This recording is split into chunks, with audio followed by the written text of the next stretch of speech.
we need some outside universal threat to make us recognize this common bound.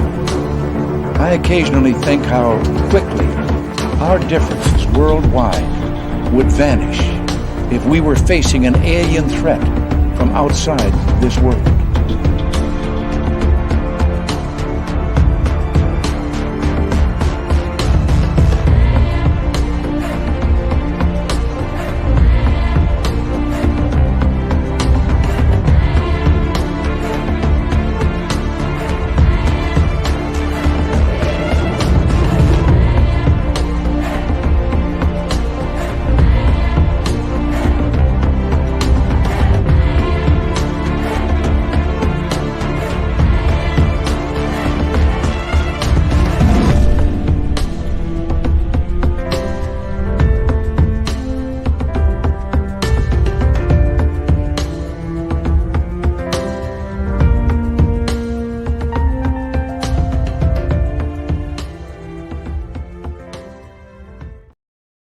Good evening and welcome to Spaced Out Radio tonight. How pissed off are all of you after that crap that NASA threw at us earlier today? Man, was that terrible.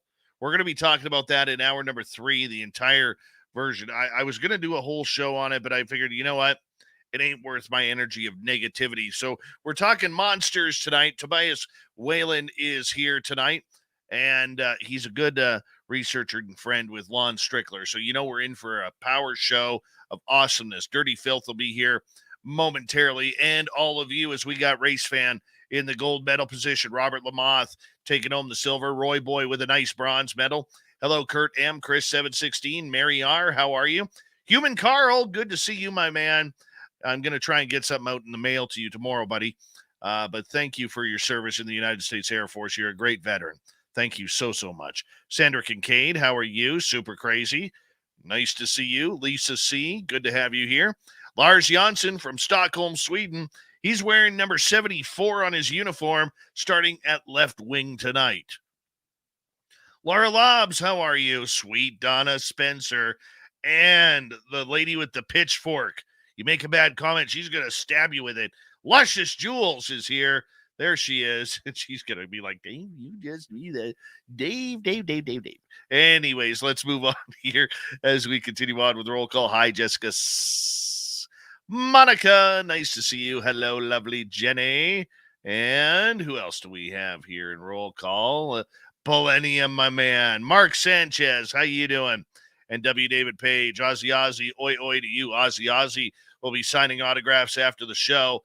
Line up to the left of the studio, if you don't mind, to the left of the studio. Hi, Bigfoot Rob. I'll be on tomorrow morning at 10 a.m. with Brunch with Bigfoot, Michigan Rob, on his YouTube channel. So make sure you check it on out. 10 a.m. Pacific, 1 p.m. Eastern time. To Mothman, what's happening? Boss Monster, good to see you. And Paramarv, thanks for coming on in. Penny Van, good to see you. Hey, Max Ritchie. Max Ritchie will be signing autographs after the show as well. Line up to the right of the studio, if you don't mind. To the right of the studio. Allison Singh, Chris Teen, good to see you. Thank you for joining us. Hi, Justin Hemmingson. And Noble Patrick. And the birthday boy from yesterday, Brown Dwarf, good to see you. Big Tex from Texas. Thank you so much for kicking off the Super Chat tonight. Super Chat is a wonderful way to support what we do on this show on a nightly basis. All right, where are we here? Pixie Lara, Philip Baca, good to see you both. Vashti Impaler, Richard Elmore, and Science Belinda. Thank you for coming in. Izzy Stradlin Beth, nice to have you back. And Susie B, nice to see you, my dear. As we continue on with roll call, just another guy named Harry, good to have you back. And Dogface Simon in Australia, good to see you, my man. Let's roll it out. Christine Lynn, nice to have you here. And let's see, Richard Minnick and Richard Elmore. And I know I said you guys already. Nancy Thames, hello. And Doug Shelby is here. The Doug Shelby has arrived, which means we can officially start this show. Doug Shelby, thank you. I got a nice package from you today. I forgot it upstairs like I always do. But I will be bringing them and adding them to the shelf here very, very quickly. But thank you for the gnomes. I appreciate that. Penman, There you go. We've now opened up the Spreaker chat room so we can see Bill WD-40 cruise on in there to lube us up for tonight's show. Hi, Aussie Sue. Judy Wheeler, good to see you. Izanagi 420, way up on the Bart Simpson balloons on Twitch. Good to see you. Thank you for joining us. Come on over to YouTube. You'll be able to chat with the group much easier. Flying Monkeys, Love V Love, and DAY Song, nice to have you here. Let's continue on as we're running out of time. And who else do we have here? We have all of you so far. And there's National Memorial. Nice to see you. Doubleday, thanks for coming on in. And TMI, good to have you here. John Balderman, thanks for joining us. Noble Patrick, always a pleasure, my man. And we're running out of time. Running out of time. How did we lose so much time there? I don't know. David S., nice to see you. Deb, thank you for the super chat, my dear. Very much appreciate it. Horns up. Let's rock.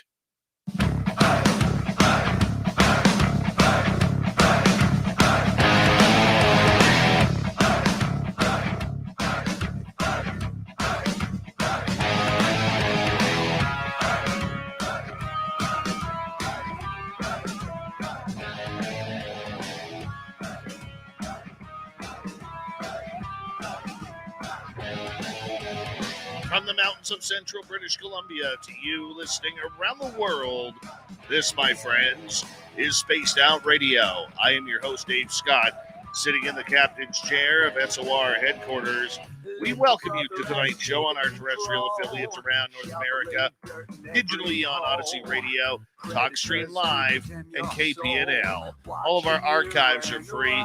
Join us, will you, at youtube.com/Spaced Out Radio. Do old Davey the favor, hit that subscribe button. You can follow us on Twitter at Spaced Out Radio, Instagram at Spaced Out Radio Show, and on TikTok at Spaced Out Radio. Our website is spacedoutradio.com. We have a plethora of features for you. Rock out to Bumblefoot. Read the news wire. Check out our swag as well. Tonight's show is brought to you by Chive Charities. Help make the world 10% happier by visiting Chive Charities today. You can find them on our website. We got kind of a split show tonight, the first 2 hours. Tobias Weyland is going to be here talking about everything to do with monsters. And this guy's got a pretty solid beard and mustache combination, too. Let's just get right to it. And in hour number 3, we're getting into that crap that NASA pulled today. Yeah, if you haven't heard, we will fill you in on a bunch of scientists who are supposed to be the elite of elite, literally asking, what's a UAP? What's a UFO? Why are we investigating these? Yeah, Go Fast video is only going at 40 miles an hour. Yep, we got it all today. And just remember what I've told you guys in the past about NASA. Okay? They're liars. Liars. And they proved it all today.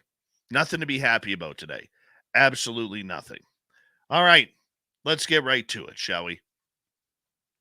Otherwise, I'm going to get fired up. Tobias Wayland is a passionate Fortean researcher who has been actively investigating the unusual for well over a decade now. The first several years of his investigative career was spent as a MUFON field investigator. Following that, he investigated independently prior to becoming the head writer and editor for the Singular Fortean Society.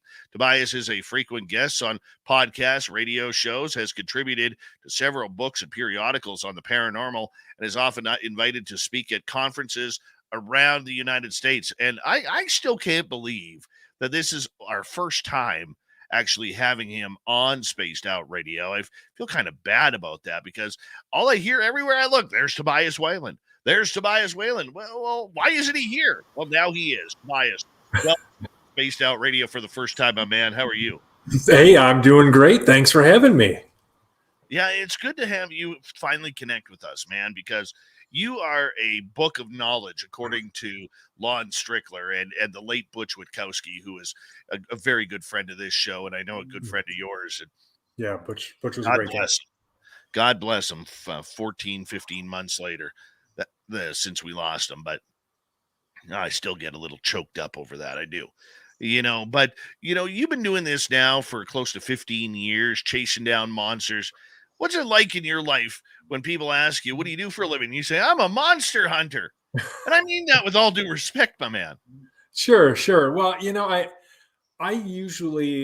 like to tell people that I'm a writer, honestly, first and foremost, because that's most of what I actually end up doing, right? And then if somebody actually cares to dig a little deeper, I'll get into the minutia of what I do. But so much of it is exploring human experience. And so when I talk about it with people, that's largely what I focus on, because you know how it is. A lot of people, when it comes to Fortean phenomena, there's still something of a stigma attached, right? And so I've found that even with people who otherwise would make fun of this stuff, or who aren't really prone to taking it seriously, if you frame it within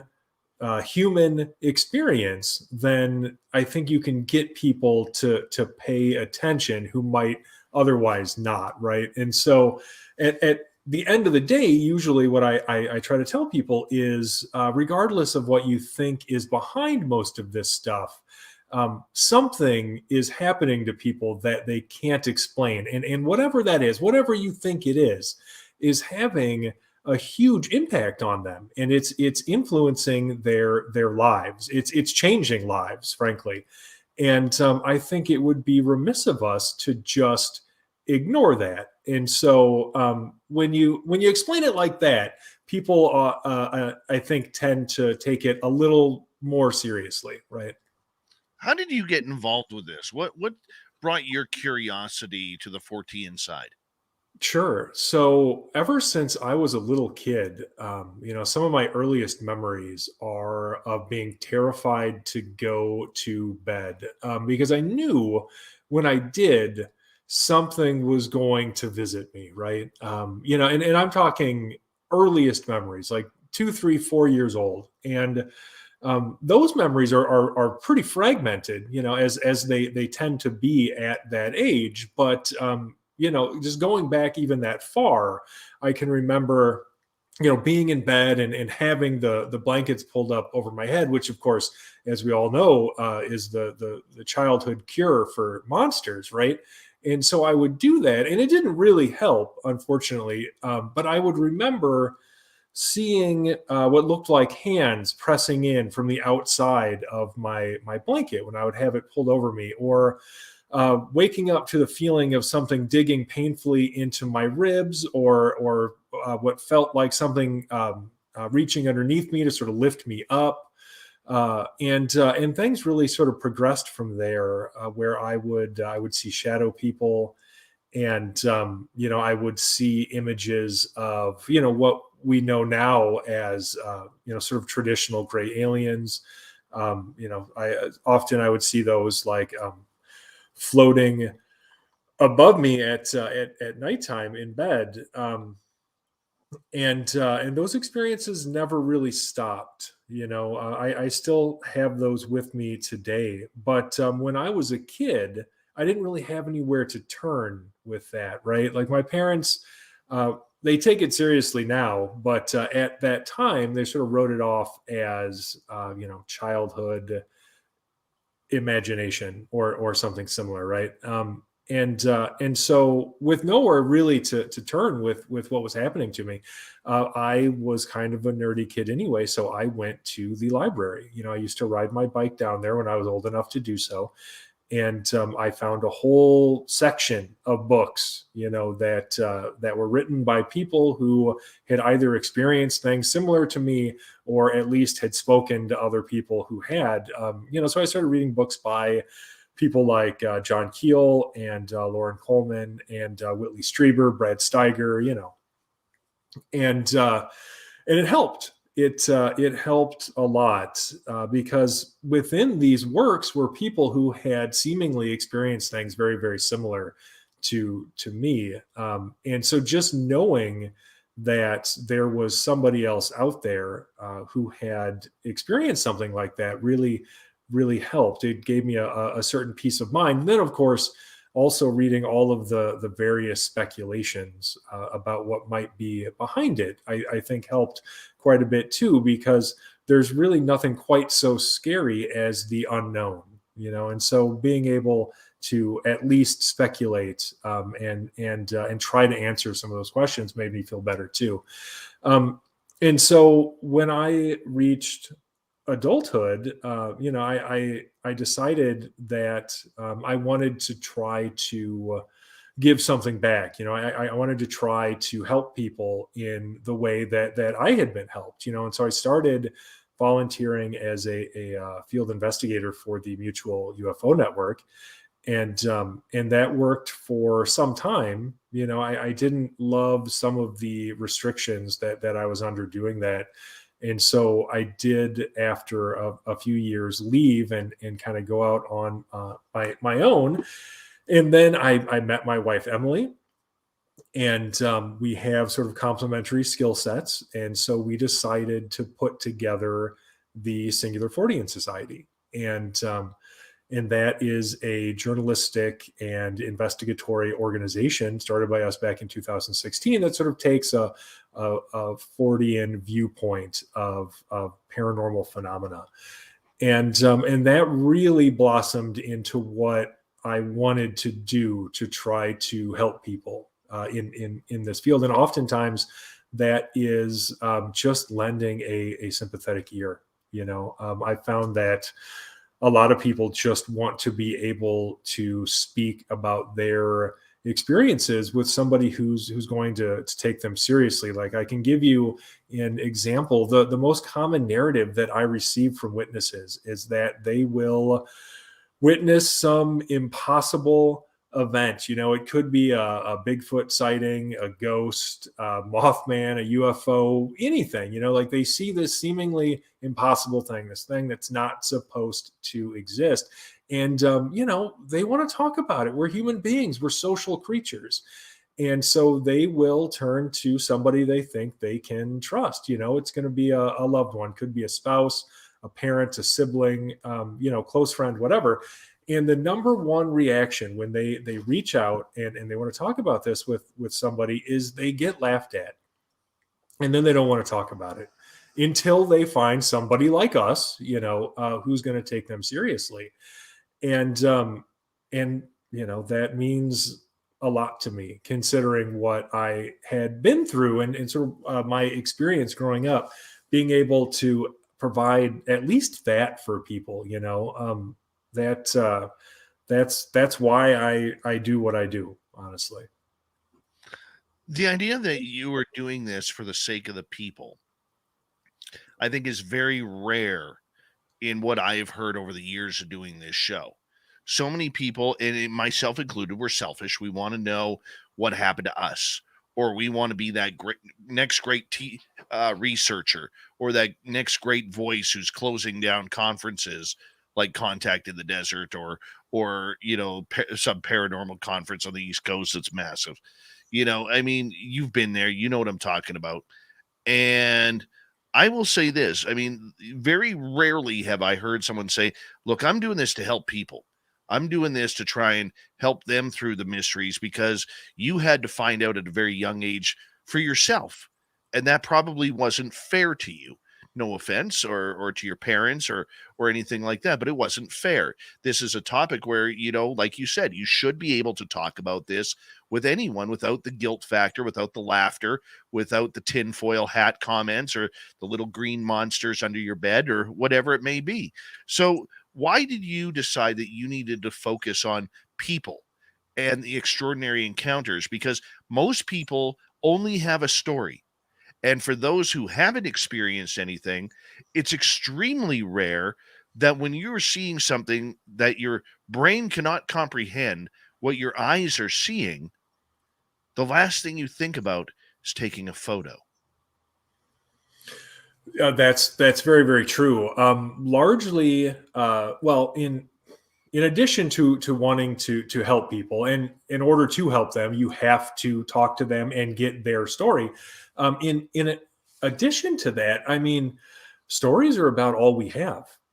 These are experiential phenomena, and the only, I shouldn't say only, but the vast majority of the evidence we have is anecdotal. It is experiential. I think that you almost have to approach these subjects from a phenomenological perspective to even begin to understand them, because again, all we have is the human perspective. And so to me, it always just made sense. I couldn't think of any other way to go about doing what I do other than concentrating on people just for those, a few specific reasons. The idea that if you look at ufology today, we have had scientists, we've had Arrow director Sean Kirkpatrick basically saying to people who've had anecdotal stories, just shut up, just go away. We don't need you. We don't need your story. You're cluttering up some very serious scientific and potential, serious research for humanity here to figure out if we're all alone. And they're tired of being cluttered with, faux information of story time. And yet you get the odd people out there like Dr. Gary Nolan, who comes out and says, no, we need these stories. They are pointing us in very strong directions on where to look and what we are looking for. I mean, the way the experiencer over the last few years, doesn't matter whether it's UFOs or Bigfoot or aliens or paranormal, have been kind of shunned and shoved into a corner. We've never seen that in this community before, as hard as it's being pushed these days. What are your thoughts on that? Well, I think it is unfortunate. Obviously, I think that you're missing out on a lot if you set the boundaries for your interest in these phenomena at physical evidence only. We don't even know that we have the technology to record most of the paranormal. You can use ghosts as an example, for instance, right? It's probably one of the most commonly reported phenomena. But when it comes to actually capturing one on film or recording it in any way, it's tremendously difficult because we don't know fundamentally what a ghost even is. We can speculate, but when it comes to actually recording one, especially through say photography, right? A lot of problems are very quickly presented. For instance, like how cameras work, which I'm sure everybody here probably already knows. It's basically like the human eye. That's how they were designed. Like they require light bouncing off of an object to enter this lens in order to be recorded. And so when you start talking about, like trying to photograph a ghost or something, then you open this whole can of worms where all of a sudden you have to ask yourself, well, how would that even be possible, right? Like what would the light be bouncing off of? Like what's interacting here for me to be able to actually photograph this? And so I like to use that as an example of why we can't be limited to physical evidence, because we're so far away seemingly from having the technology necessary to even record this stuff, that right now where we are is the most reliable tool that we have for detecting, interacting with, or recording paranormal phenomena is the human mind. And that's about it.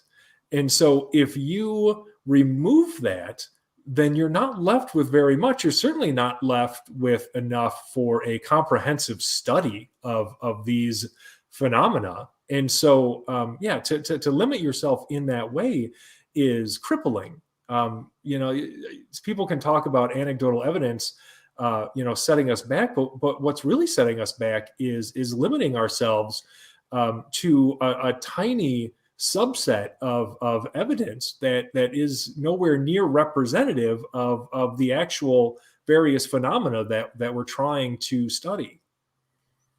And that's the hard part is we'll get about 4 minutes to go before we have to go to break at the bottom of the hour. Tobias Weyland is our guest tonight on Spaced Out Radio. Tobias, the idea that many people are afraid to come out, and we've gone over that already. They're afraid to maybe, or they're too shy. I wouldn't say, I think using the word afraid is probably a little bit, too dramatic, but maybe a little too shy to come on out and explain. I mean, here they are investigating these communities. They investigate the paranormal community, the Bigfoot community, the near-death experience community, the aliens and UFO community, which is just one big schmozzle as it is right now. Please stay away from UFO Twitter. But, the idea behind that is, recently, though, we've seen more people coming forward. They're not about trying to get that 15 minutes of fame. They're not about trying to be the next Travis Walton and have a movie made about them. They just want to know what's happened to them. And, it's very difficult as a researcher, I'm assuming, to tell that person, we don't know what happened to you. We don't know. We could assume this is what's happened to other people, but how do you talk to people when they come to you for answers? Sure. Well, it's made especially difficult because there are some less than ethical people in this field who will try to tell them what is happening to them. They're wrong because they don't know, because nobody can know. But because of that, sometimes people will come into interaction with a preconceived notion. Often, for instance, I'll get somebody who will come to me and say, "Hey, I saw Bigfoot," or "I saw a spaceship," or something. I'll say, "Well, hold on. Why don't you tell me exactly what you saw? Like, describe it, and then we can start talking about, Bigfoot or UFOs or Mothman or a ghost or whatever, And so I like to practice what I refer to as compassionate professionalism, right? We have a duty, a responsibility, really, to be objective and to examine things through the lens of critical thinking. But that doesn't mean that we need to interrogate witnesses. It doesn't mean that we should ever be anything less than respectful of somebody's experience. And frankly, that's how I handle this. Is I am open, I am honest, I calmly explain to people as best that I can that we don't have any firm answers, but there are competing hypotheses for what might be behind their specific experience. And so, from there we can sort of get into it. And most people are very receptive to that. It's pretty rare for me to meet somebody who has already decided exactly what they've experienced, because if they had, they don't really have much use for me, and they're not going to reach out anyway, honestly. Tobias, I'm going to get you to hold on right there because we are about to go to break here at the bottom of the hour. And when we return, we're going to get into one of your specialties, one of your loves of investigation, and that is shadow people. What is a shadow person? Is it a ghost? Is it an alien hiding in a different realm? Is it maybe we're looking into a different realm? I really don't know. I've encountered shadow people on a few occasions. I know many others who have. And we're going to get down to shadow people and what they're all about. Are they evil? Are they here to help us? Are they here to just keep us up at night and scare the daylights out of us during the day? Spaced Out Radio continues with Monster Hunter, Fortean researcher, author Tobias Wayland. This is a great show so far. Yeah, it's a good one. Anything to keep my mind off NASA right now is a good thing. And it's Monster Talk that's going to do it tonight. Spaced Out Radio continues right after this. Stay tuned.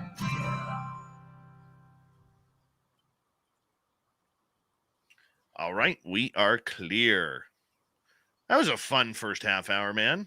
Yeah, definitely. I really dig those questions because not a lot of people, I think, are really willing to kind of dig into that like human experience, like that human side of it, because it really is. I mean, if you take that away, what are you really left with? It's all we have at this point, right?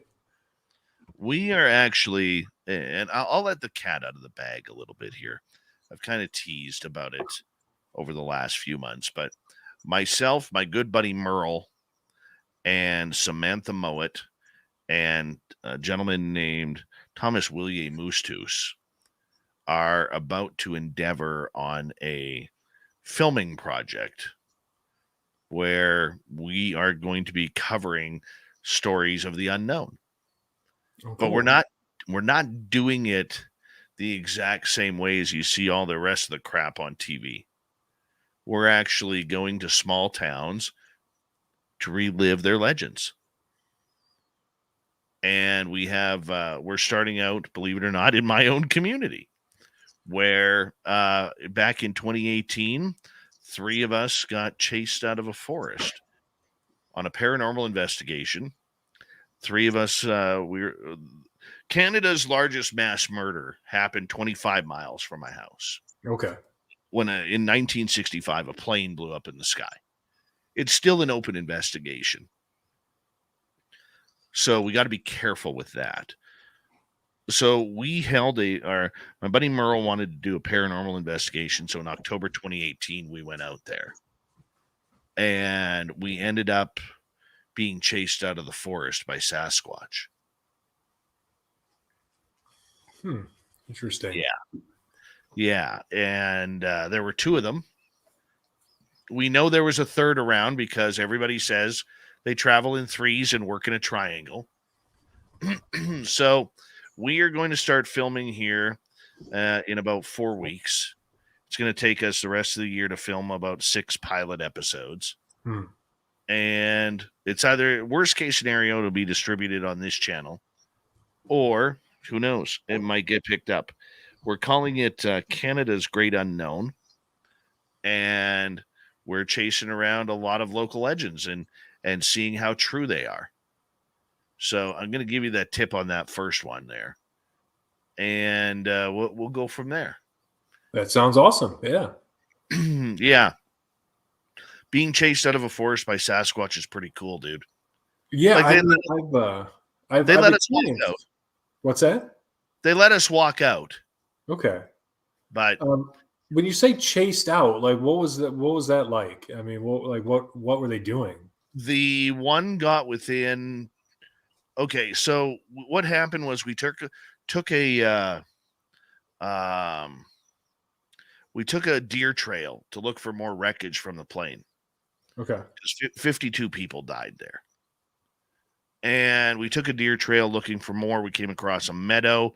Merle and I crossed the meadow to this giant boulder, and our armed guard in the area, my buddy Mark, he stood behind because he had a good line of sight. There, dude, my area has a lot of animals that will kill you. Hmm. Okay. And so you got to be careful and armed in there. And all of a sudden we started hearing the samurai chatter. Hmm. And we heard it twice. And we, not even thinking Sasquatch, we take the deer trail back, and Merle's up by the landing gear. I'm about 25 feet from him, and Mark walks into this cul-de-sac, where the recovery vehicles cut out the area in order to get to the bodies. And all of a sudden, this thing is right behind Merle, behind some trees, like maybe at maximum 15, 20 feet, at minimum 8 feet away. And it's huffing and puffing and shaking branches and stomping its feet.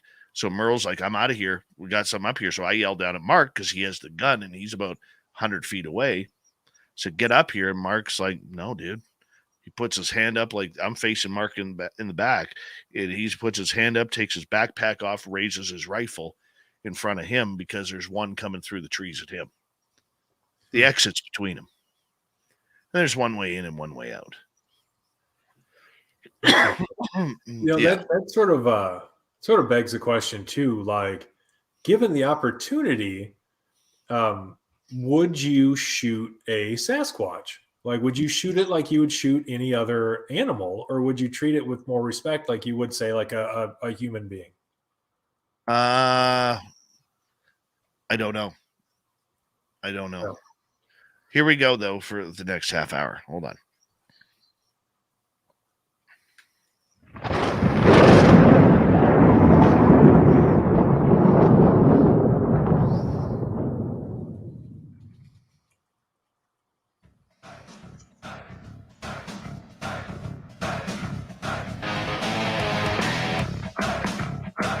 Second half hour of Spaced Out Radio is now underway. Good to have you with us. My name is Dave Scott. Very much appreciate earning your listening ears. Want to remind you that if you miss portions of this show or others, check out our free archives by going to youtube.com/Spaced Out Radio. Do old Davey the favor, hit that subscribe button. Our website is spacedoutradio.com. We have a plethora of features for you. Rock out to Bumblefoot, read the Newswire, check out our swag. Follow us on Twitter at Spaced Out Radio and Instagram at Spaced Out Radio Show. Tobias Wayland, author, researcher, is here tonight. We're going to get into shadow people a little bit here. You know, the type where you see something out of the corner of your eye and you turn and look and nothing's there. Or maybe you see the shadow of a person on the ground or a wall and you turn and look and they're gone. And the shadow is gone as well. Maybe it's been a little bit more personal than that. Tobias, thank you so much for joining us here. What excites you about researching shadow people? Well, I think for me, it's pretty personal. I had seen shadowy beings throughout my life since childhood, and those sightings sort of culminated in a pretty spectacular experience. Honestly, I was in my early 20s, and I had moved back home temporarily, and I had gone to bed normally one night. This is in Sun Prairie, Wisconsin. It's just a suburb of Madison. Really nothing special, and so I had gone to bed one night, and it never got completely dark in my room because, again, it's the suburbs, and so there's always some ambient light coming in, and I remember waking up, and I wasn't immediately aware of why I was awake. Like, there was no obvious stimulus, right? Like no loud noise or anything that should have woken me up. But I'm looking around my room, and again, I can sort of see things as my eyes adjust because it wasn't completely dark. And I noticed that my perspective is skewed. Like, that's the first thing that I notice. And it takes me a second, but I realize it's because I seem to be floating like several feet above my bed. And so I can move. I'm not paralyzed or anything. But I decide it's probably not a great idea to try to move too much because of my obviously precarious situation. And so I turn my head and I look to my left, because to the right is the wall of my bedroom. And so I look to my left, and I see standing next to my bed this shadowy being. It literally just looked like the all black silhouette of a man. I would assume human man, but that was its silhouette. I don't know if it was human or not. And so I turn and I see this thing, and I get this sense that I'm not supposed to be awake for this. Whatever is happening, I'm not supposed to be consciously aware of it, right? And so I look at this thing, and it seemingly looks at me. I don't know. It didn't have a discernible face, and it reaches its hand out. And I always sort of interpreted this as being comforting, but I don't really know its motivation. And it reaches its hand out, its left hand, and it places it on my chest. And at that moment, I am lowered back down to my bed, and it just vanishes. It's gone. And at that point in my life, I knew better than to wake my parents up. Like what were they going to do? You know, they haven't been able to do anything my whole life regarding this. They're great parents otherwise, honestly. And so I just kind of laid there for a while, and I wasn't hurt or anything. And I just sort of thought about it for a little bit, and I was like, well, hell, there's nothing to be done for it. And so I just went back to bed, you know. But that was probably my most spectacular personal incident with a shadow person. And what's really interesting about it to me, like, and this didn't come full circle for years and years. I mean, this didn't come full circle until over 15 years later, when I spoke to this woman named Olga up in Rogers, Minnesota. So Olga got a hold of me because she wanted to talk about a series of paranormal events involving shadow people that she and her family had experienced over the course of something like 8 years, right? And so she told me about how this all started like 8 years ago from the time of our conversation. So I think we would have spoken in 2020 probably. So right around 2012, like this had all started for her and her family. And it got kicked off by her seeing a shadow person. So she's on the phone one night, and she's talking to one of her friends, and she's on the first floor of their house in their living room, and she sees this shadow person, for lack of a better description, sort of glide up her stairs to the second floor. And it's headed right towards her grandson Toby's room. So this kid has the same name as me, and she's concerned because, you know, she has custody of her grandson. He lives with her, and obviously seeing something like that floating up in his direction made her concerned for his safety, and so she followed upstairs, and she couldn't find it. You know, it had seemingly gone upstairs and just vanished. And so the next morning, Toby comes into her bedroom and gets into bed with her, which isn't unusual. He did that a lot. But when she got up to use the bathroom, he ran after her, and that was weird. You know, he was seemingly very frightened of something, and she asked him, you know, what's wrong? Like, is something bothering you? Like, what is going on? And he said that it was the monster. The door monster woke him up, and that's why he was scared. And when she asked him what this monster looked like, he said that it was all black, and that it had red eyes, and that it was staring at them. And, you know, she didn't see it, but he said that he had seen it. And so that was their first experience with whatever this thing was. Now, interestingly enough, something occurred years later that not only corroborated this experience, but was really eerily reminiscent of my own. You know, the sort of things that had happened to me throughout my life. Her great grandson had was staying over, and he was sleeping in the same room as Toby was, and he had a tendency to wake up at night, and so while they were sleeping, he woke up, as he often did. But when he did, he saw what he described as this shadow person, and it appeared to be standing in the doorway, and it was just watching Toby, just observing him. And when the thing noticed that he was awake and watching it, it just vanished. It was just gone.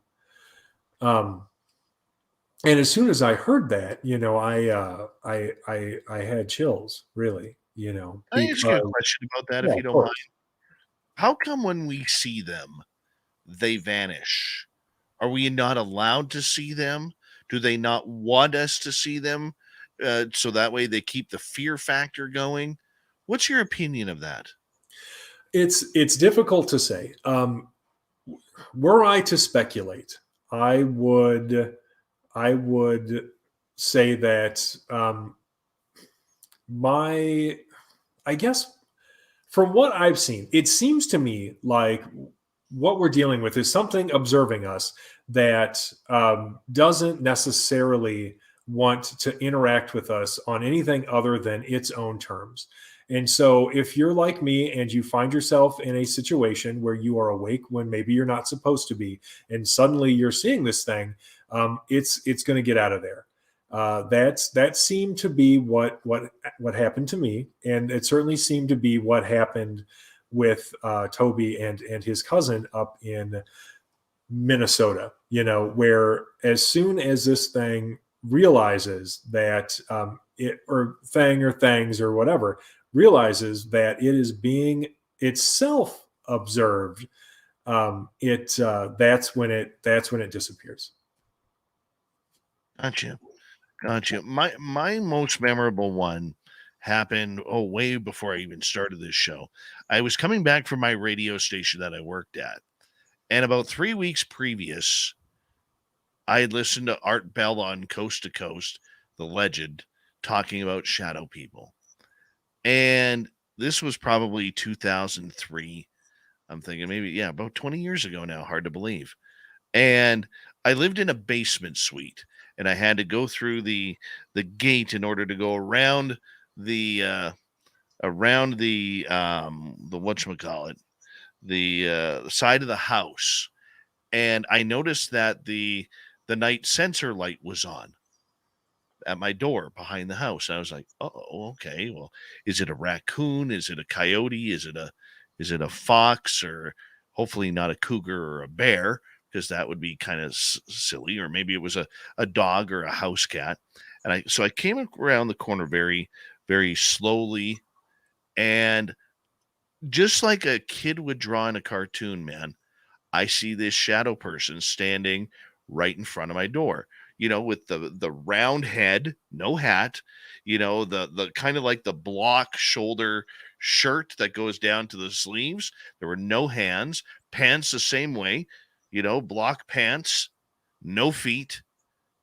And I'm standing there staring at this thing because it's staring right at my door. And I'm looking at it from about 25 feet away, thinking, this is odd. Never seen anything like this before. And then it turned its full body 90 degrees to look at me. And then it did a 180 and ran right through the cement barrier wall on the other side. And I was laughing, and I was like, can you believe this? Did that just happen? Like, oh my God. I couldn't believe it. But the fact that it was so childish looking, that's the thing that got me about it. Yeah, that is odd. My experience was, with something that had a very sort of human looking silhouette, and not, seemingly drawn by a child or anything. Although I have received at least one report of somebody who described not a shadow person, but something else that they had described looking as though it might have been drawn in that manner. That is interesting to me, though, because again, you've got this experience of this shadow person, just looking at something, seemingly observing some object or situation or whatever. And as soon as it is itself being observed by one of us, it's just done. It takes off. I have one more piece to that shadow person story that I almost forgot, and I don't know how I could have forgot this because it was mind blowing when I heard it. Several years after my experience, I was with my brother in Ohio for our cousin's wedding, and at that time we were in our like mid-20s, and so we like to go out and drink and have fun and stuff. And so after the reception, instead of just going back to the hotel, we decided we were going to go to this bar and have a few beers. And I like to tell people that everybody I've met is really only about 3 beers away from telling me about some paranormal experience, honestly, because most people are. It just takes a little social lubricant for them to open up. And so we get to this point in the night where I turn to my brother and I'm like, hey, man, because he's not into any of this weird stuff. He doesn't care about it. And I was like, hey, like, have you ever experienced anything weird at mom and dad's house? And instead of just making fun of me or something, like, he had a few. And so he answered me honestly. He was like, there was this one time where I woke up in bed and I looked over and there was this shadowy figure standing next to me. Just looked like the black silhouette of a person standing there. And he was like, but I didn't think too much about it. And I just rolled over and went back to sleep. And I was floored because he didn't make that up. And he definitely didn't know about my personal experience at that point because I hadn't written about it. I hadn't told anybody in my family about it. I didn't tell him about it then.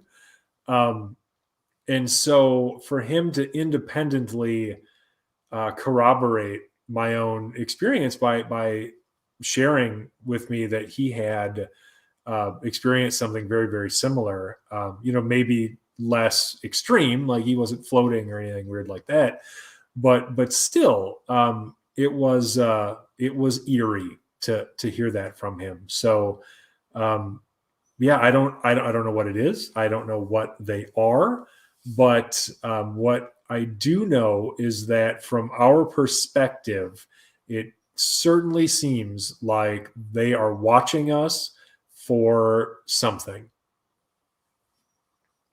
And who knows what that is? Which dimension do you think they're in? Do you think they're in our dimension? Do you think they're full body apparitions, maybe in a different dimension at that same time? What do you think's going on? Well, I don't think that it is something coincidental, like say, a parallel universe sort of overlapping with ours, because they seem too deliberate in their actions, right?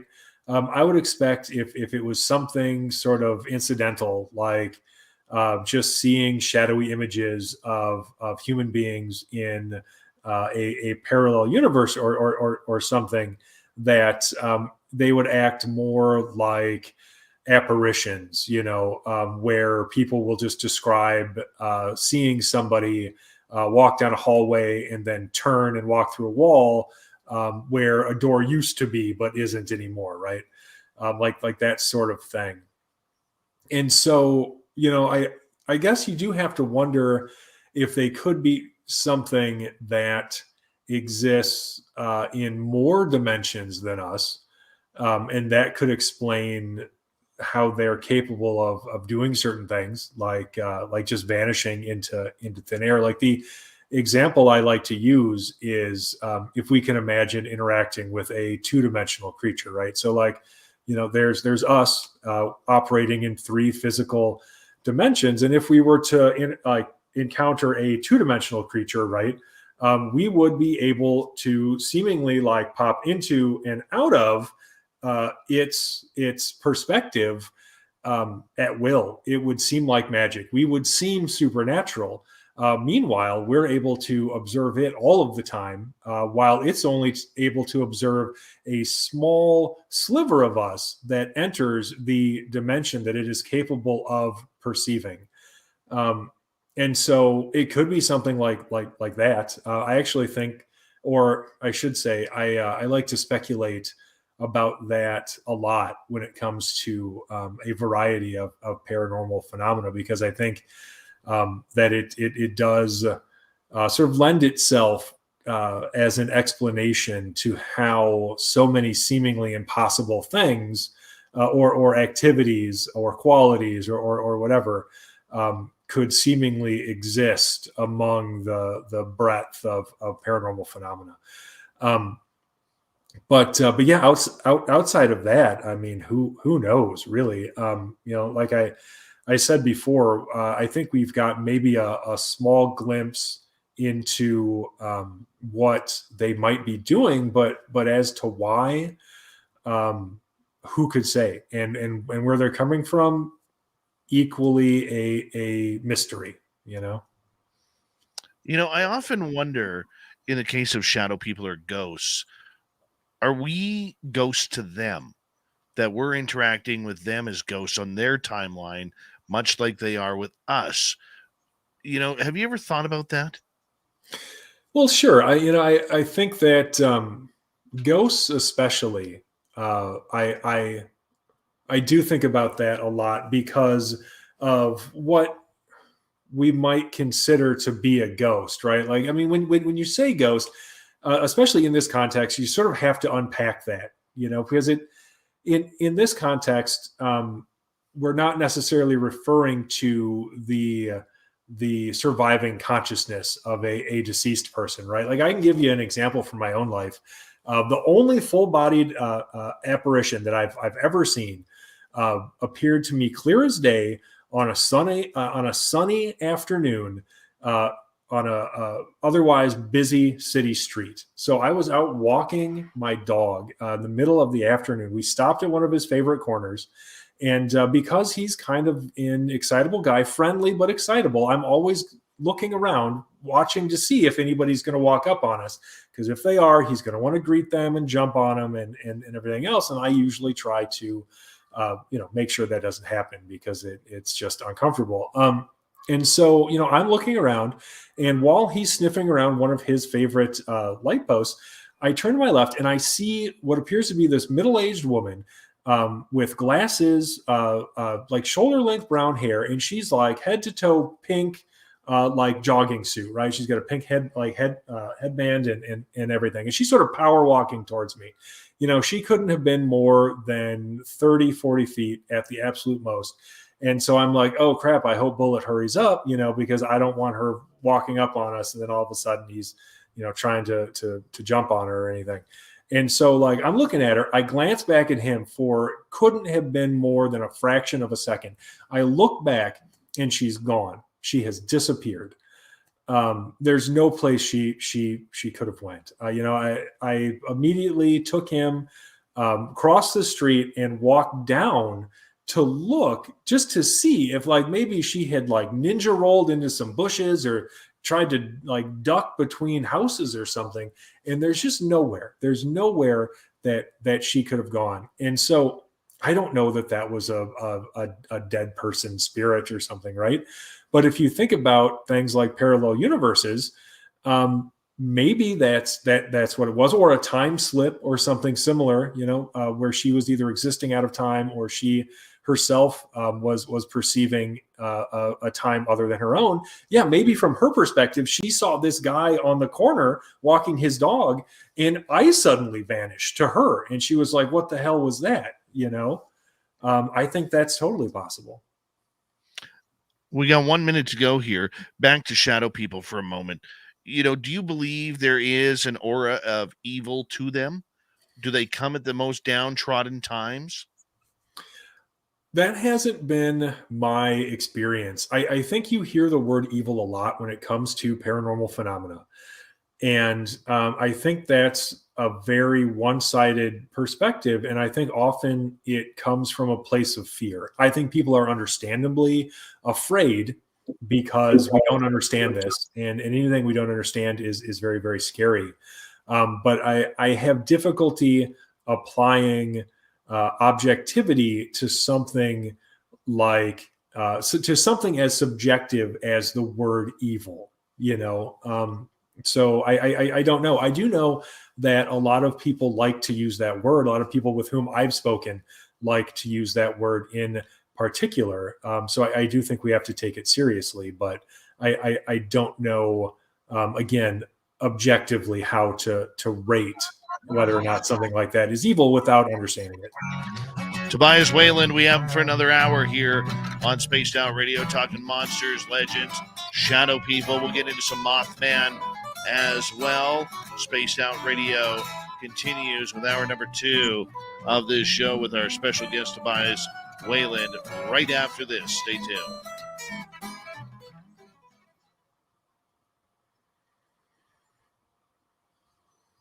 A dirty filth. Mike Bothwell says it's foyer, not foyer. Mike, I know where you live, so I'm going to come take that drawing and break it in half now.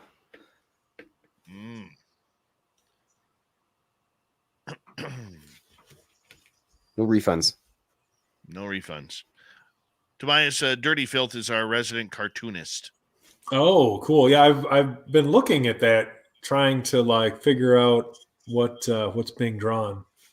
Well, we'll let him explain it. I'm going to take a quick break here. We got about 5 minutes here. I'll be right back, okay? Hi, Tobias. Hey. How's your night going so far? Good. How are you? Pretty good. I had to steal the internet from my cousin, my neighbor, because my internet's all wonky. We had a big storm come through town. Oh, and right. Then my internet got pooched. So anyways, it looks like a blob right now of colors, but this is what it ends up looking like later on. This is what I drew the other night. Oh, it's nice. A Mothman and a California nightcrawler going to the UFO bar to have human fingers and watch live bands. I love that. That's with awesome. No cover charge. That's nice. and the pinball's free as well. Good. That is super cool. Like, do you draw on the show every night, or? I don't know, maybe like 3 days a week. Okay. Sometimes it depends how busy I am at work, in my actual work. Because I don't have a New York Times bestseller for a book or anything yet, but yeah, I'm working on it. Even that doesn't necessarily do it. It is tough. You know, I mean, most of the people that you see on TV have to have day jobs, or they're independently wealthy or something, and so it doesn't really matter if they work or not. I live in Canada. If I could find like $100 bill American rolling down the street, I'd be set for years. Nice. That's hilarious. Yeah, I usually come on, draw cartoons about just sometimes what the guest is talking about, but mostly UFOs and Bigfoot and Sasquatch and all that junk. Right. I guess the last two are the same thing, sort of. Well, yeah.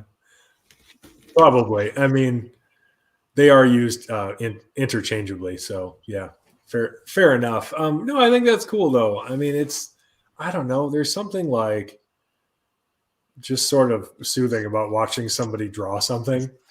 You know, like basically take this blank canvas and just turn it into art. Like my wife is an artist, and so like she draws a lot, and I don't know. It's just there's no other way to like explain it. It's nice to watch somebody do that. You know, like I don't know if growing up, like if you're old enough to remember the joy of painting with Bob Ross.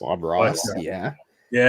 Like that was, I mean, okay, ostensibly it should have been a super boring show, but it was just nice to turn it on sometimes, you know, and watch him like paint his happy little trees. Yeah, I always tried to. When I was younger, I had all my like crappy like dollar store paint sets, and I'm trying to copy that. I'm like, how come all he's doing is the same thing I'm doing? And I couldn't get it to like click at the time. I still can't get it to click because some of the artists that I like, their watercolors are totally different than mine. But I always try to mimic that flavor, and I never do. But then I just kind of ended up with my own style. Anyways, I'm rambling. I apologize. No, that's totally cool, and you should end up with your own style. You know, like. It's kind of the whole point, you know. I don't know. I mean, nobody should aspire to be like entirely derivative, right? Like you should have your own thing, kind of. So no, I totally get it. You know, you mentioned something about that person that could not have went the distance that you thought when they like turned around, they were gone. Yeah, I had a similar kind of experience with that. Basically, long story short. I was riding my bike home one day, and there's a pathway I go down, and there's just a whole bunch of backyards. It's all chain link fences. There's no doors or anything on that bike path. It's a sidewalk. It's really long ways to walk down there. It's short on a bike. Anyway, there was a guy passed out there, and I was like, "Hey, buddy, you got to get up." And I was trying to wake him up. He's obviously pickled up, but I couldn't get him up, and so I kind of rode away. And then I went back. I'm like, I can't just leave this guy here. And then when I rode back the second time, I was just kind of poking him and everything, and I was giving him like a good jolt, and doesn't wake up. And then I turn around, this lady's there, and she's like, "I'll take care of him." I go, "Okay, cool." And I rode my bike away, and I got about halfway down the sidewalk, and I thought, well, who's that? Where'd she come from? And I turned around, they're both gone. Both gone. Maybe it was like, and I don't know, maybe she was like a super weightlifter and jumped over a fence, or an aspect of death or something. I'm not sure. It was really weird. I mean, okay, anyways, if just she was gone, I could be like, okay, well, yeah, that's super weird. But like both gone, that's, I mean, wow, that's sort of beyond the pale. Dirty, before I have to cut you off here, in that instance, my question to you is, did they maybe get scared of your chest hair? I was wearing a full t-shirt at the time, Dave. Well, it was probably sticking out about 4 feet, but that's okay. Hey, big thank you to Tex, Deb, Simon ×2, Rob, DA, and Charles for the amazing super chats. It's a wonderful way to support what we do on this show on a nightly basis, so thank you so much. Our store is open on our website, spacedoutradio.com, and we're going to get going with the second hour here right now. Stay tuned.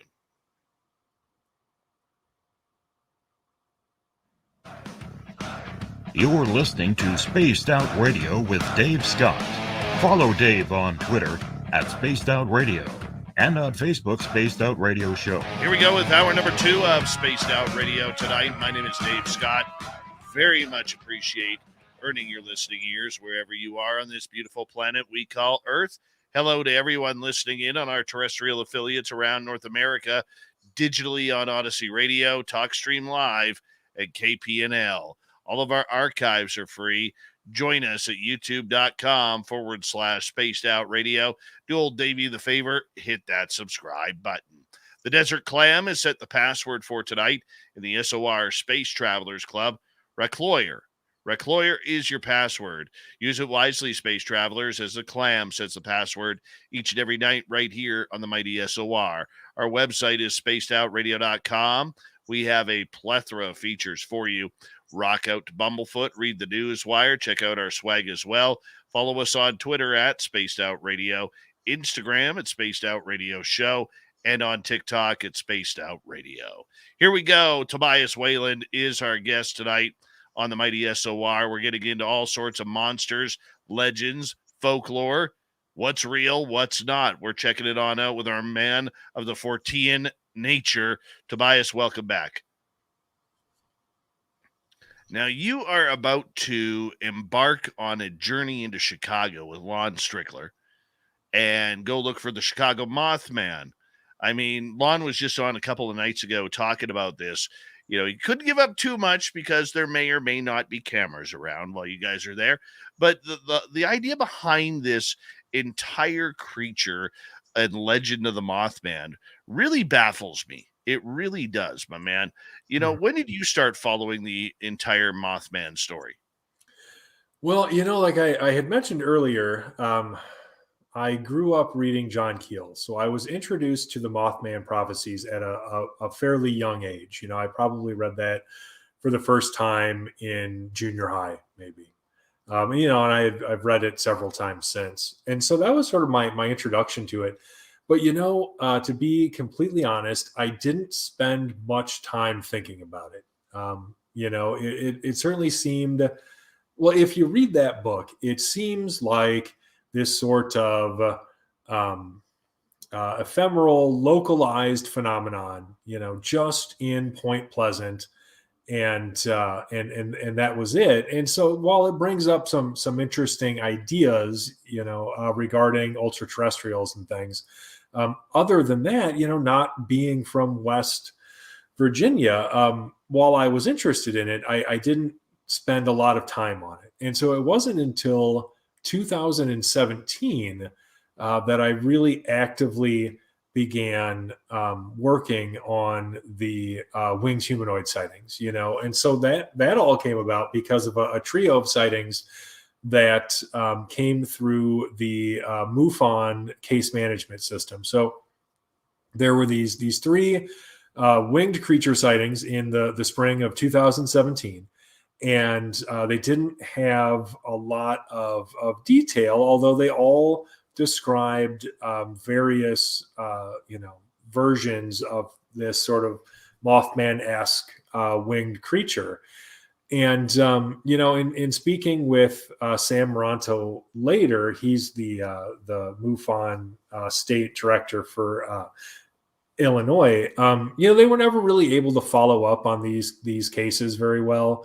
I think they had some limited email contact with the at least one of the witnesses, but that was really as far as it went. And so at the time, I saw those came through, and I wrote a short article about them for the Singular Fortean Society, and I thought that was going to be it. I really, really did. I thought this was just another one-off weird news story, and that was going to be all we would ever hear about it.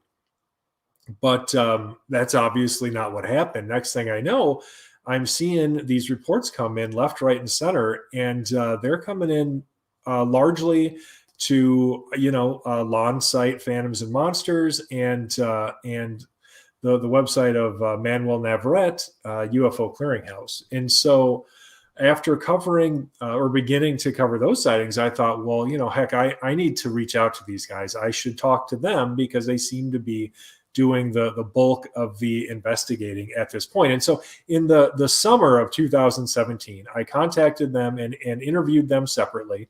And, I found them at the time to be, very friendly, forthright people. And, they were very interesting interviews. And, there wasn't seemingly there weren't really any red flags that came up or anything, during those interviews. I didn't see like a real strong bias, because you know how it is in this field where you'll have people who have sort of their pet theory, right?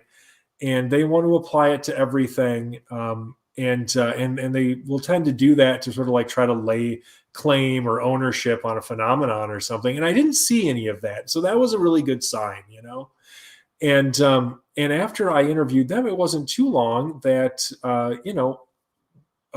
because of my proximity to the sightings and finding out that we knew some of the same people, that Emily and I were invited to partake in this investigation. And I mean, it only made sense considering it really didn't take very long for us to start getting sighting reports sent to us directly, and so collaborating with other people also looking into these sightings just made sense.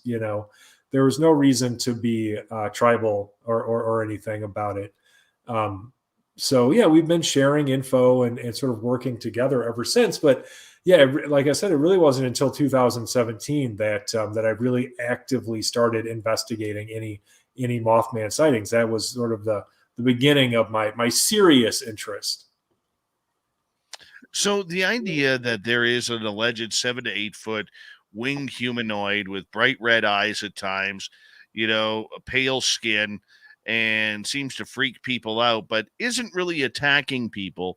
How do we know that this is a creature that is out there and not something that is being put on as maybe a hoax or a publicity stunt? Sure. I can't say with 100% certainty that no sighting reports have ever been hoaxed. I can't say that. There have been sightings where, I haven't been privy to the actual witness testimony. I haven't talked to them. I haven't been able to follow up with them. And so, I can't say that's never happened. What I can say is that, one, I don't publish things generally if I'm not able to investigate them to my standards. I might publish something that somebody else has done, but I won't publish something that I have personally investigated unless I've been able to investigate it up to my personal standards. And in doing so, I can wholeheartedly say that every case that I have personally investigated has had no signs of being hoaxed. Most of these people are perfectly normal people. They could be members of your congregation. They could work in your office. If you passed them on the street or the grocery store, you wouldn't look twice at them. And they're not getting anything out of it. None of them have ever asked me for any compensation. None of them have ever been angling for a book or a television deal. Most of them are concerned about anonymity because they don't want to have the stigma of reporting a winged humanoid sighting attached to them in any way. And so regardless of whether or not any of the sightings could be hoaxes, a lot of them aren't. I would hesitate to say that the vast majority very likely are not a hoax of any kind, because the people are very authentic when you actually speak to them. They clearly have been impacted by something powerful. They have encountered something beyond their understanding and are struggling to reconcile it with their own personal paradigm. They're struggling to fit this impossible thing into reality as they understand it. And it's very difficult to disguise that, or I should say it's very difficult to disguise hoaxing or playing a prank or something as that, especially under any kind of scrutiny. And so, yeah, I mean, regardless again of whether or not any of them are hoaxes, quite a few are not, because I've personally spoken to people who have experienced this phenomenon, and there is absolutely no indication that the people with whom I have spoken are being anything less than completely forthright. So the idea that this creature is out there and we don't know when it's going to appear, we don't know how it's going to appear, if it's going to be sitting in a tree or standing in a corner, but it never seems to get real close to people. It's always a little bit off in the distance, much like you see pictures of the Hat Man or Siren Head or somebody like that, or a creature like that. It's always off in the distance. Do you think it's curiosity? Well, honestly, I wouldn't say that there are no sightings or encounters that aren't relatively close, because certainly I've received some, and I'm sure Lon has too, where people are relatively close, but in terms of sort of what you're talking about, it is interesting that you bring that up specifically, because that sort of speaks to that observation angle that I was talking about before, and it's something that you sort of see across all areas of the paranormal, where people will report, it could be anything from Bigfoot staring in your window to Mothman seemingly staring into your soul. But you have that aspect of observation. In terms of why people don't seem to interact that directly with Mothman or winged humanoids, I mean, your guess is as good as mine. I will say that that fear does seem to play a fairly big role in these sightings, and some of it seems to be induced almost unnaturally. Where I have heard about people feeling afraid before they even knew anything else was there with them, like they would be just very suddenly and inexplicably afraid, and then they would look around, and then they see this thing, right?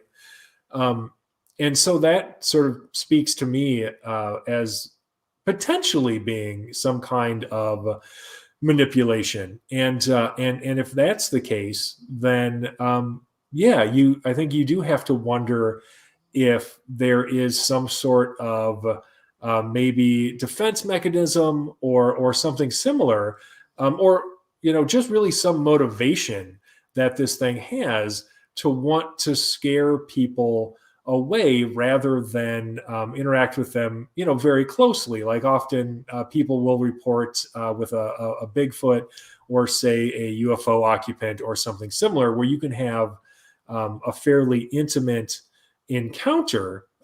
You're right. You don't often get that with these Mothman sightings, and so I think it's totally fair to question why. I'm going to ask you the same question I asked Lon a couple of nights ago. When this started with the West Virginia Mothman in Point Pleasant in the 1960s, a lot of people believe that this creature was a harbinger of things to come, of disaster to come, which led to the collapse of the Silver Bridge and the 47 people who, I believe, passed away from the collapse of that bridge. And many people in that town blame the Mothman. Yet we haven't seen anything degenerative like that in Chicago with this creature. Are we dealing with something that is a harbinger of tragedy, or are we dealing with two separate creatures here? What is your thoughts? Well, I don't think that the Point Pleasant sightings had anything to do with the collapse of the Silver Bridge. I think, and I say this as a fan of John Keel, but in reading Keel's work, it becomes increasingly obvious, working your way through his body of work, that the man was an amazingly gifted storyteller. And one of the key aspects of being as gifted of a storyteller as he was is that he never let the truth get in the way of a good story. And I think that, he certainly understood basic narrative concepts, like, how a reader wants a beginning, a middle, and an end to their story. And so when the Silver Bridge collapsed quite tragically in 1967, there he had his narrative ending. So it's included, but the facts of those sightings don't really support any strong causal connection between Mothman and the collapse of the Silver Bridge, because the sightings never stopped. People kept seeing this winged creature all along the Ohio River Valley. It's not as though the Silver Bridge collapsed and then poof, Mothman's gone because he's done what he came here to do or whatever. The sightings never stop. They continue today. And so to me, that's always just been a narrative contrivance included into the Mothman prophecies, that really didn't have anything to do with anything other than the coincidence of happening around the same time as some of these sightings. And that's where the connection ends for me. I don't think there's any evidence to support the idea of Mothman as a harbinger of doom. I don't think that, there really anything has ever happened to support that. I think that tragedies occur, unfortunately, with great frequency in this world, almost always, really entirely without any winged humanoids present. And so it doesn't really withstand any sort of scrutiny or critical reasoning to try to connect those two things. So yeah, I don't think there's any connection. Really, and Lon says pretty much the same thing, that he doesn't think that it's any connection whatsoever. For us who are not as familiar with it, that doesn't even seem plausible, because that would mean there's multiple Mothmen, moth women, moth children. How many have we accidentally swatted? How many have we, gone by? And I guess what I'm saying is, if I look at Bigfoot, or if I look at Dogman, these creatures are being seen right across North America.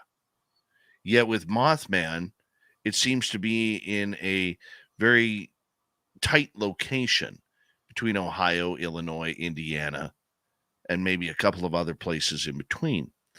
Why do you think it hasn't spread out the way other creatures have? Well, I don't know that it hasn't really. I think that the issue is a paucity of reports, not any actual lack of the phenomenon itself. And I'm sure Lon can speak to this as well. But I've received these Mothman reports from everywhere from like Maryland to California, up into Canada, even. I've seen them come out of Texas and Missouri, for instance. And so I think that they're a lot more widespread than maybe people know, but they aren't being reported. And I think the reason for that is one of essentially ignorance and social stigma. And I don't mean ignorance in any real negative sense. I mean it in sort of the purest sense, where a lot of the people with whom I have spoken, if they hadn't read one of my articles or something similar, they would think that nobody else had ever seen anything like this, and they never would have reported it ever. They would have gone to their grave with this story, because it's not like ghosts or Bigfoot or UFOs where it gets a lot of media attention. There aren't whole paranormal reality TV shows centered around it, making it famous or anything. And so I think people are a lot more reluctant to come forward about these reports. So, again, it's not it's not any lack of the phenomenon itself. It's just a lack of reporting that's sort of making it feel very limited, where the reality seems to be that at least geographically, the phenomenon itself is much more widespread than most people would assume. Tobias Wayland is our guest tonight on Spaced Out Radio. We have about 2.5 minutes before we have to go to break at the bottom of the hour. Do you see this creature as still having that fear factor to it just because of what it is? It may not be that way, but in people's reaction. Well, yeah, I mean, certainly people react to this thing from a place of fear. That is the most common reaction within those sightings that do best represent the potential for paranormality, right? Yeah, certainly fear is very commonly reported, and like I mentioned before, it's not necessarily just what you would expect the normal human reaction to be to seeing something so alien. It does seem to have extra gravity to it, right? Where people will even report being afraid to talk about it because they think in doing so, they will somehow invite this creature back into their life. And the idea of doing that is so unpleasant for them, is itself so terrifying that they will be reluctant to even speak about it. And that's not something I have really encountered in any other area of the paranormal. It is unusual to hear people talk about being so afraid of something that they don't even want to speak of it for fear of allowing it back into their life in some way. I hear you. Is it? Do you consider it then? Like Bloody Mary. You mentioned its name 3 times, and all of a sudden, something bad is going to happen. No, not at all. And that is one of the few reassurances that I can give to people. One, to my knowledge, nobody has ever been physically harmed. And 2, I have never heard of a witness having a second sighting because of speaking about this thing. And so there is no truth from my perspective to the idea that speaking about it will summon it back into your life, but it is something that people are commonly scared of, unfortunately. Tobias, I'm going to get you to hold on right there because we are going to go to break here at the bottom of the hour. It's our final break of the night. We will bring Tobias right back to finish off hour number 2. Then in hour number 3 of the show, it's going to be all UFOs, all NASA, and the headache that I have today, because some smart people aren't so smart when it comes to UFOs. That's what I learned today. We'll explain why with little Timmy Senor later. But the Monster Talk continues with Tobias Wayland the next half hour right after this. Stay tuned.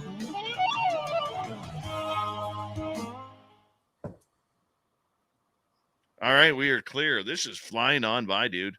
Oh, I know. I mean, that's how you know that you're on a good show, basically, is you can just like whip through 2 hours and it seems like 15 minutes. I know. I appreciate that. Thank you.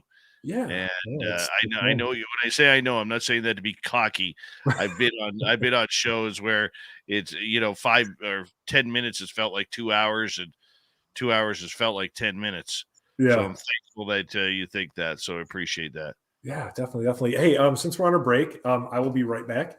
Yep, you got about 4 minutes. Okay, cool. Hi, dirty filth in the foyer. Why don't you build a little foyer over that bar? See what Dirty's doing.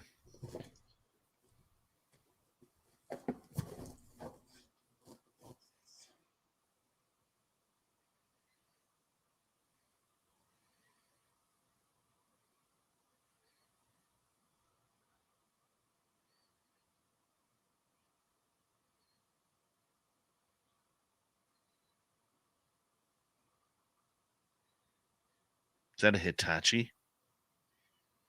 Built in Chicago? Sorry. I was in the zone there, Dave. I couldn't break out of it. I saw that. Mike Bothwell, he says foyer. He says foyer. He's wrong. Look at this screen, filth. Screen. Looking at the screen. No, he's wrong. Hate to tell you, buddy, you're That's wrong. all right, though. Nope. So, Dave, do you think that like UFOs and alien guys, they go out and like hang out at like some pub or something at the end of the galaxy? Have to. That's that. Imagine the size of the bar on the opposite side of the moon, on the dark side, with a giant foyer that says "All are welcome." Got to put those tall Nordics in there, right? So it's got to have like 30-foot ceilings. Huge ceilings. Special place for them when they go to the washroom as well. 1 second, Monica. Hey, Dave, you guys schmoozed a place in Reno yet? I used to live in that area. It's too bad you can't do it in Lake Tahoe. Putting it out there. It'll be in one of those two areas. Kira is on a business vacation right now. And then she's going to contact in the desert. When she gets back, probably within the next couple of weeks, we will be setting our new location. Or, we got to get that. We got to talk to the casino and everything. We just do know that next year we'll be in Reno. And that Merle is going to take you all on a paranormal trip. So it's going to be good. Tobias, if you make it to the West Coast next year, you got to come to our fan party. Okay. Well, when is it? Don't know yet. Probably in May. Okay. Probably in May. Around May 16th to 19th.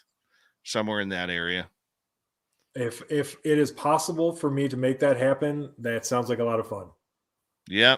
Lon Strickler is going to bring his beard there. Lon's not staying, but the beard is. And, yeah, he's already rented a penthouse overlooking the biggest little city in the world sign for his beard.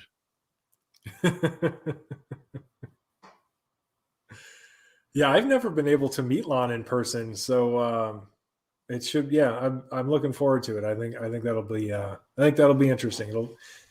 It should be fun.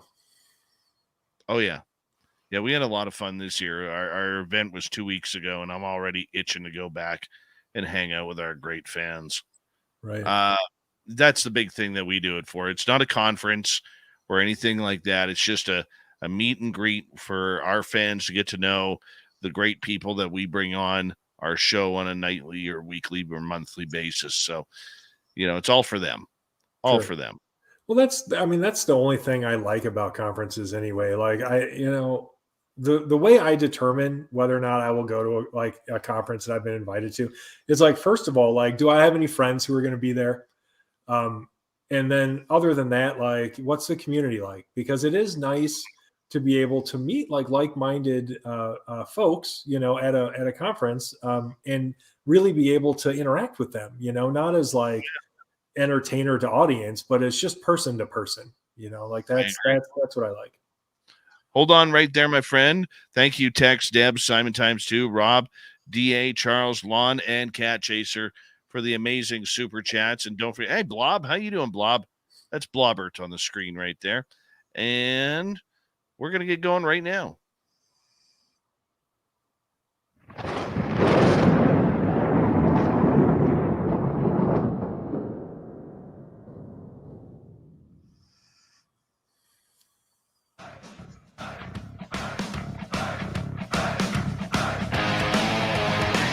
We passed the halfway point of Spaced Out Radio tonight. My name is Dave Scott. Great to have you with us. We very much appreciate earning your listening ears. Want to remind you that if you've missed portions of this show or others, we got our free archives at youtube.com/Spaced Out Radio. Do old Davey the favor, hit that subscribe button. Our website, spacedoutradio.com. We have a plethora of features for you.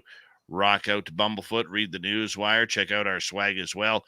Follow us on Twitter at Spaced Out Radio, Instagram at Spaced Out Radio Show, and on TikTok at Spaced Out Radio. For the final time tonight, we have Tobias Wayland. This dude is awesome, chasing down monsters all over the East Coast of the United States. He's after Mothman now in Chicago, and we're just going to ask him some general questions here regarding a lot of the fun stuff that he gets to do, and that is chase monsters. Tobias, welcome back, my man. Good to be here. Outside of Mothman, outside of Shadow People, what's the strangest creature you've looked into? Oh boy, that is a really good question. Yeah, I've had some weird ones. I remember, let's see, there was a woman that I spoke with in Kenosha, Wisconsin, who had a series of weird experiences. And the highlight of it almost was she woke up one night to see what appeared to be this amber orb contained within this charcoal colored cloud. And it's floating in the corner of her bedroom. And interestingly enough, like, she wakes up, she sees this thing, and she wasn't scared for some inexplicable reason, which is interesting. Every once in a while, somebody will come to me with one of these stories, and they'll explain how, for whatever reason, like they weren't scared, and often like they're confused why they weren't scared, because they're like, I should have been scared, I wasn't, I can't explain it. So anyway, she wakes up, she sees this crazy thing, and she's not frightened, and she several times tries to go back to sleep, only to roll over and see this thing still there.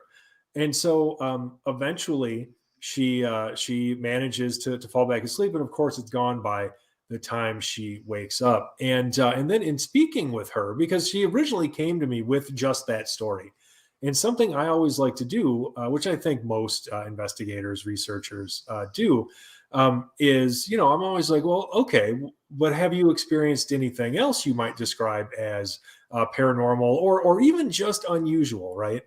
And so when I asked her that, I ended up getting this lifetime of paranormal experiences, starting when she was pretty young, dealing with what very much seemed to be a sort of haunting phenomenon in her childhood home. Up to and including like an event where her brother was seemingly carried downstairs into their basement by an apparition, which was one of the strangest things I had ever heard at that time, and it's interesting to me because you hear stories like that, and you begin to see the overlap between phenomena, right? So, you look at my experience waking up floating, right? You look at this woman's brother being carried out of his bed and put into the basement of his seemingly haunted house. You look at Toby up in Minnesota and learn about his family's experiences. It didn't just include shadow people. There are also these anomalous balls of light. There were seemingly, paranormal haunting phenomena in the house as well, where Olga's son would talk about feeling like somebody was sitting on his bed prior to him going to sleep. And you begin to see, all of this overlap, everything sort of bleeds into each other. So, like, depending on what your personal bias is, you might look at those experiences and say, oh, well, that's all hauntings, right? Like, that's all ghosts and spirits. Or if you have a different bias, you might look at that and say, well, you're all abductees. That's classic abductee stuff. You're all alien abductees. And so the truth is, we don't know any of that. We don't know that any of that is true or could be applied to those experiences. But it's so fascinating to me to see them as a sort of like, paranormal like cipher, where it literally just reflects back whatever your beliefs are. But not to digress too much on that. So that was a really weird one. I got another case that sort of stuck with me. This is out of Beloit, so that's not too far from where I live now. And this is Beloit, Wisconsin, of course. And this was from a lady where initially the sighting didn't seem that strange. She had said that one late afternoon she was driving with her husband after work, and they saw this strange creature in a field just on their route, and I've been there, I'm familiar with that area. And it looked like some sort of chimeric sort of being, right? So it had attributes of a cat, but also like a dog and maybe like a bear a little bit. And so, like, she's looking at this thing. And so initially, the mind goes to something like a misidentified mountain lion or something similar, right? But where it gets interesting is, again, and as this is so often the case, where it really gets interesting is in the experience itself. So she describes seeing this thing that just looks like this weird animal that they can't quite identify. And then as it starts, so they pull over, first of all, so they can watch this thing and try to figure out whatever it is. And then it sort of gets closer to them. And she sort of feels the presence of this thing. And she describes how the more she tried to look at it, the more difficult it became to see, to where the harder she was concentrating on trying to look at this thing, it would become pixelated, really, almost like it was trying to be unobservable, just sort of like throw down this weird smoke screen. And her husband just ultimately didn't want anything to do with this experience afterwards. Like, he was so affected by it that he just decided that, it must have been a weird mutant dog, and that's it. And I don't want to talk about this ever again. Like, that's how weird this experience was. That's the kind of effect that it had on him. And that's what's so interesting to me. Like, it would be easy to just play debunker and try to hand wave this sighting away. But once you really examine their experience, it's so much weirder than you could ever expect to hear, and we get a lot of sightings like that. I talked to a woman up in Madison who said that, she, at the time she worked at a bar, and she was driving home, and it was very early in the morning. She was sober. You tell somebody that you worked at a bar or something, and that's the first thing they think of. But no, she was stone cold sober. A lot of people who work at bars don't drink. And this was in just an urban part of Madison, like not like downtown or anything, but urban in that it was a neighborhood where people lived. And she's driving along, and she sees these seemingly like two-dimensional wolves that cross the road in front of her. And that's where, like, I was reminded of when you were talking about seeing this shadow person that seemed like it was sort of like a crude child's drawing almost. That's how she described these weird two-dimensional wolves, where they almost seemed like they were just badly drawn images, like projected in front of her somehow. Which again it's just so strange to hear something like that. It doesn't even speak to a string of like phenomena in the way that like Bigfoot sightings or even Mothman sightings do. We get these weird one-offs that they do have similarities, like there's some similarity between what she was talking about and say that woman down in Beloit in terms of like the overall weirdness of the event and then sort of the difficulty in perceiving and then later describing it, so there are commonalities, but it's not like these other I hesitate to use the word normal, but seemingly more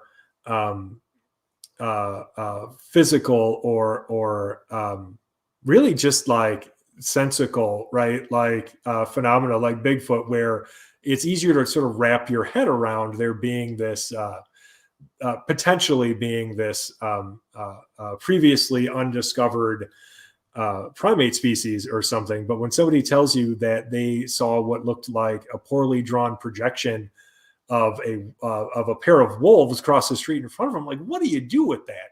Like, that's so bizarre.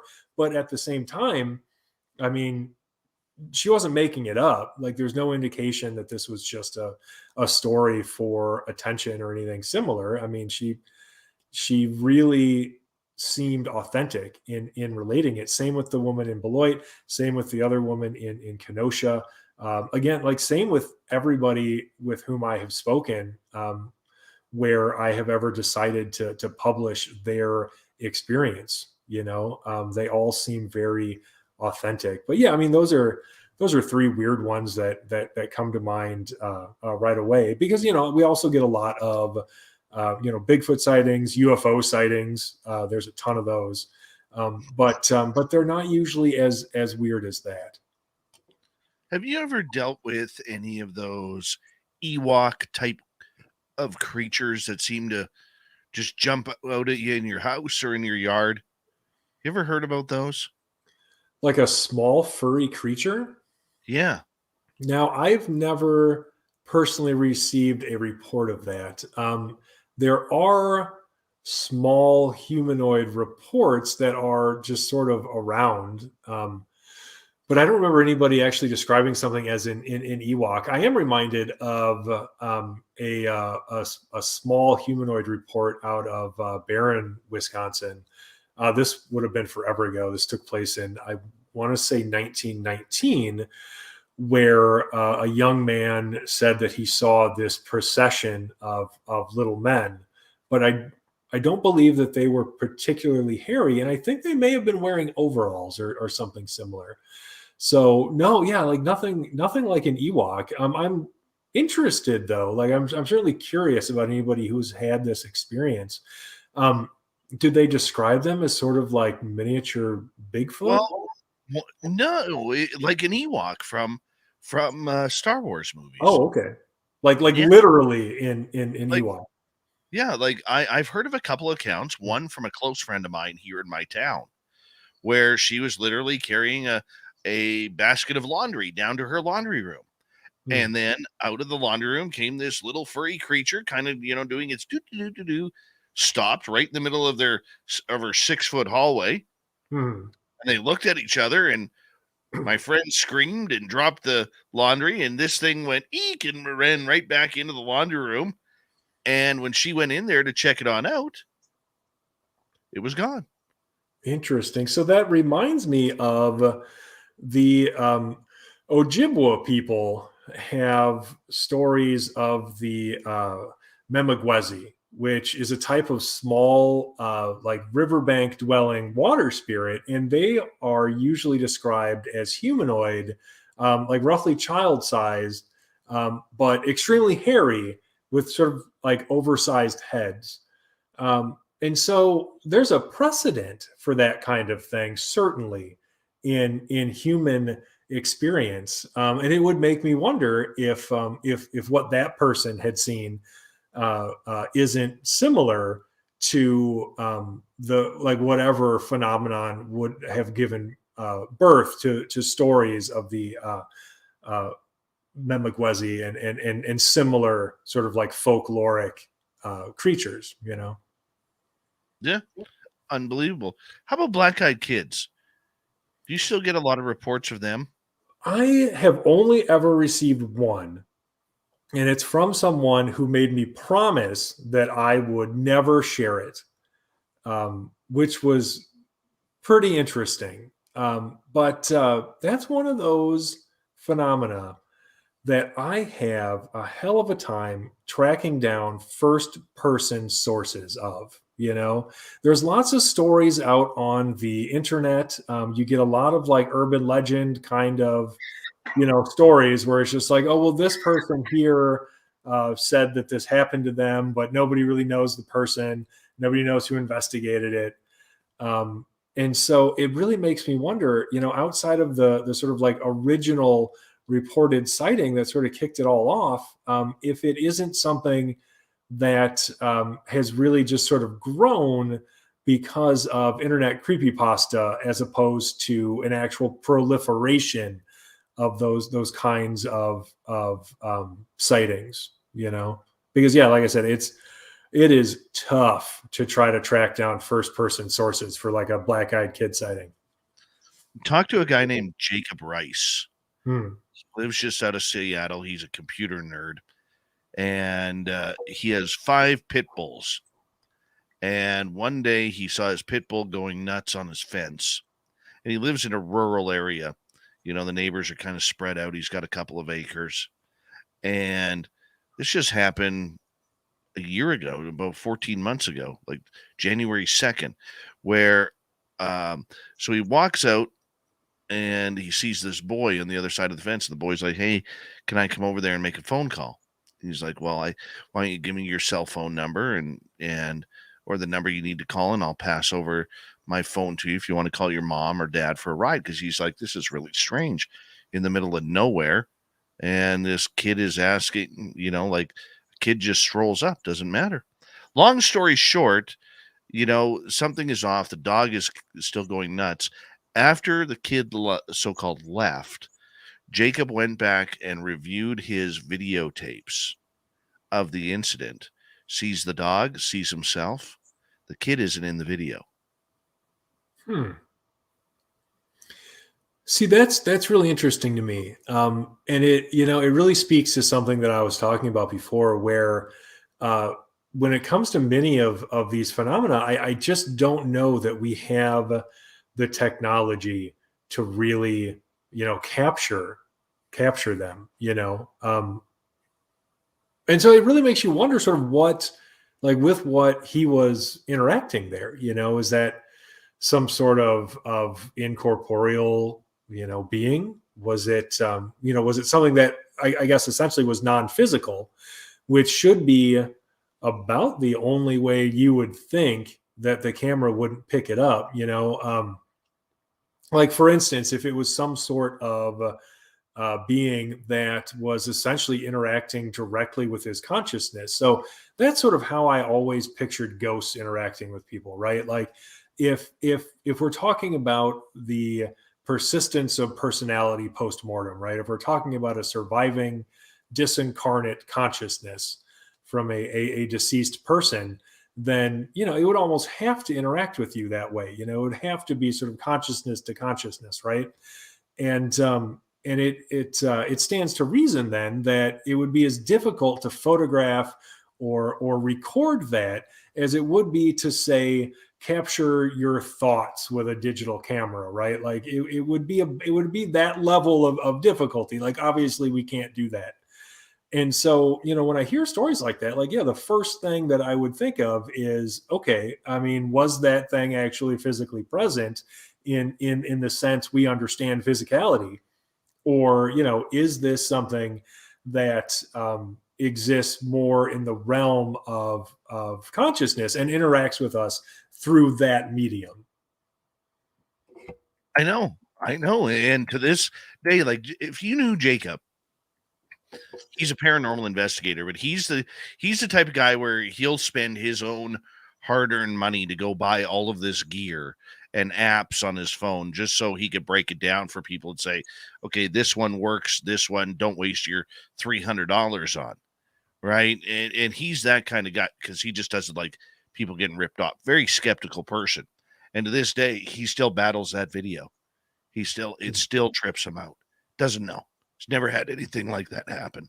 Interesting. So he still has this actual video, and Yes. it shows him interacting with something that just isn't visible then. Absolutely. Oh, that's so interesting. And it was full body, just like you're looking at me right now on camera. Right. Yeah, no, I mean, presumably, because otherwise he wouldn't have interacted with it the way that he did. Do you know if that's available somewhere? You'd have to talk to him. Okay. Yeah, because I'd love to see it even privately. Like that is fascinating. Yeah. We got about 3 minutes to go. Favorite creature to investigate?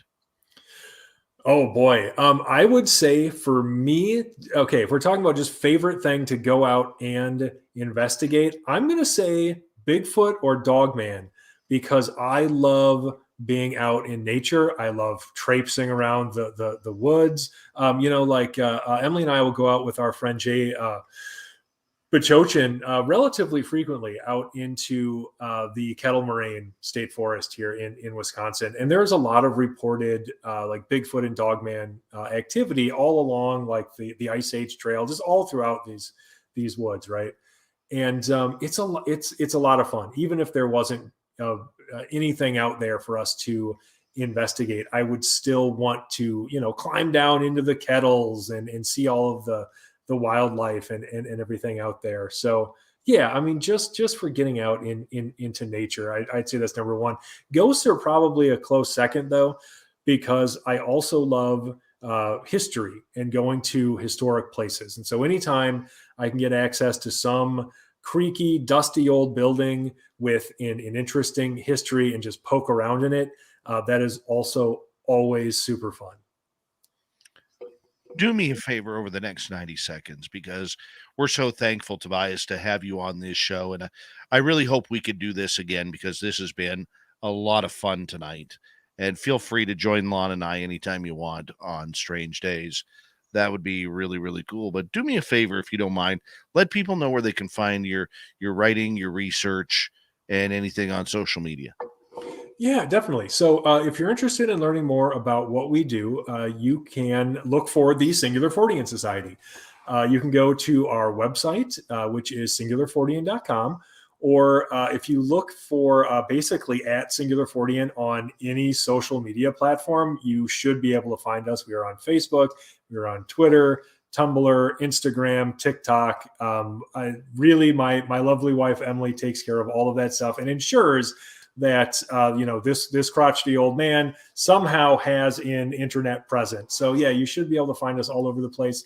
If you're interested in my books, either the Lake Michigan Mothman, High Strangeness in the Midwest, or Strange Tales of the Impossible, those are available through many major booksellers. Easiest is probably to go to Amazon, although you can also buy them directly through our website. So feel free to poke around on there too. Awesome, man. Thank you so much for coming out on Spaced Out Radio tonight. I very much have appreciated this great conversation with you. And let's do it again. Let's do it again before the year's end.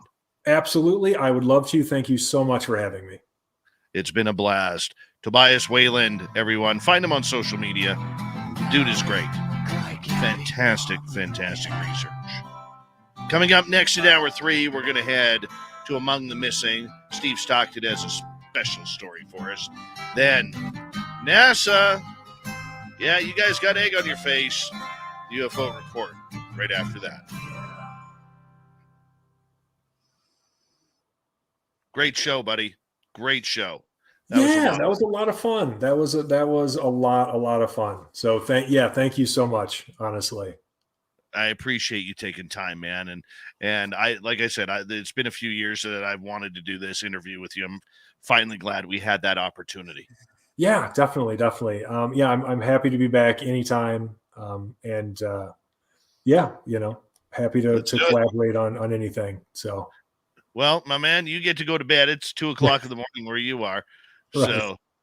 So, thank you. Well, let's talk soon. All right. Sounds good. Take care, Tobias. Bye. Tobias Wayland, everyone. I'll be right back. Little Timmy Seymour is getting his shuttle ready.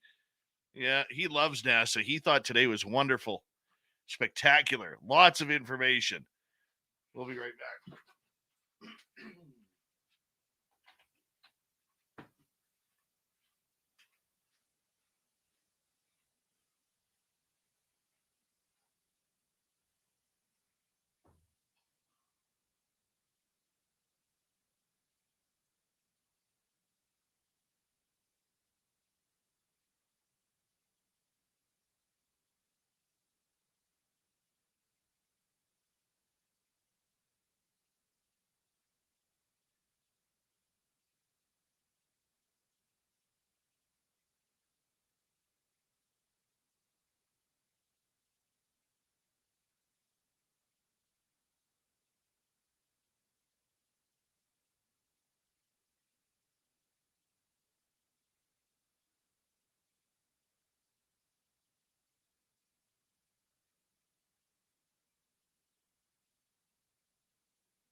Okay, I'm back. Yeah, I'm back. Camera. Focus. Yoo-hoo. There we go.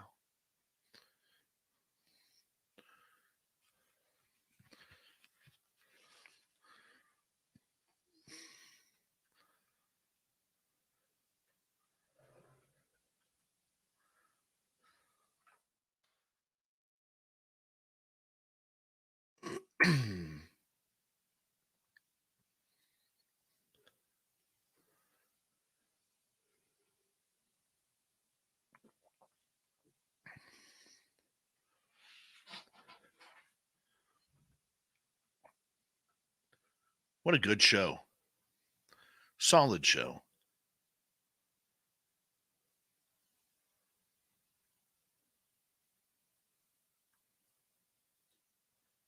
Solid show. That was a lot of fun.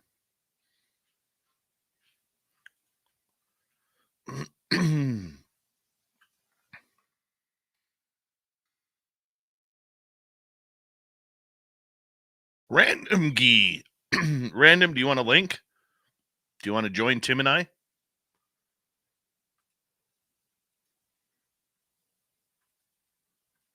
How you feeling?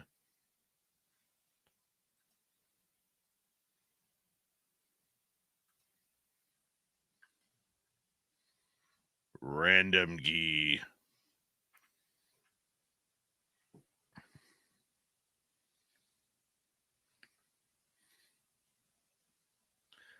Big thank you tonight to Gizmo, Monica, Cat Chaser, Lon, Charles, Simon times 2, DA, Rob, Deb, and Big Tex for the super chats. Very much appreciate the love and support, everyone. It's been awesome. You can do your shopping at spacedoutradio.com. Hang out with us. And here we go with hour 3.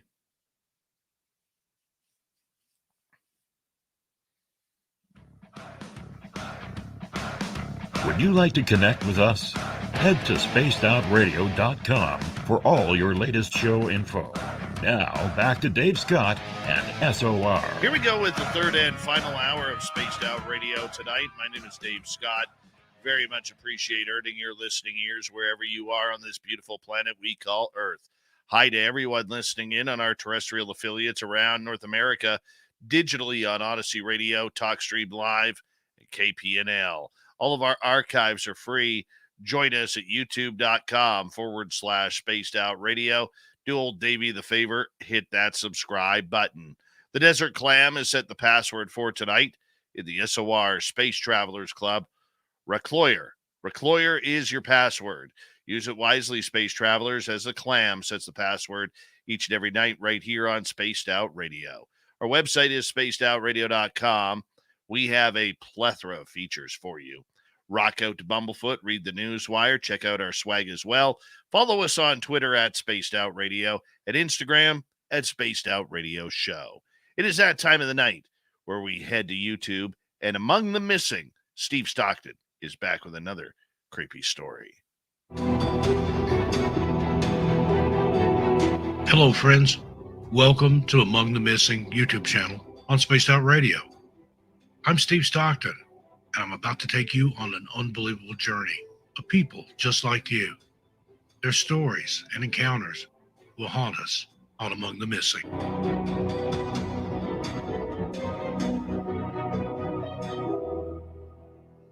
Hello, Wandering Wonders. Steve Stockton here again with you, ATM on SOR. Tonight we bring you reports of strange hums and noises that have been heard around the United States. These have left many people puzzled and concerned. These unexplained sounds have been reported in different locations at various times of day and night and have been described as low-pitched hums, rumbling, or buzzing sounds. While some people dismiss these sounds as natural phenomena or simply background noise, others are convinced that they are evidence of something more mysterious and possibly even sinister. One of the most well-known examples of a strange hum is the Taos hum, a low-pitched sound that's been heard in the town of Taos, New Mexico since the early 1990s.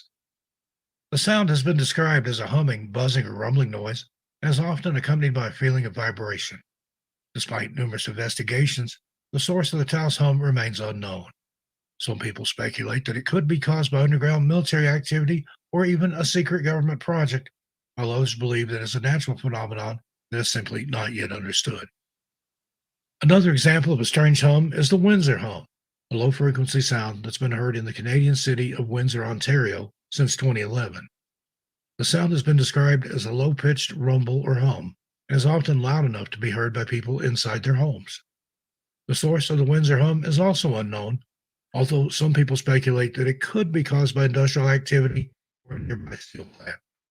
Others still believe that it could be the result of a secret military project or even extraterrestrial activity.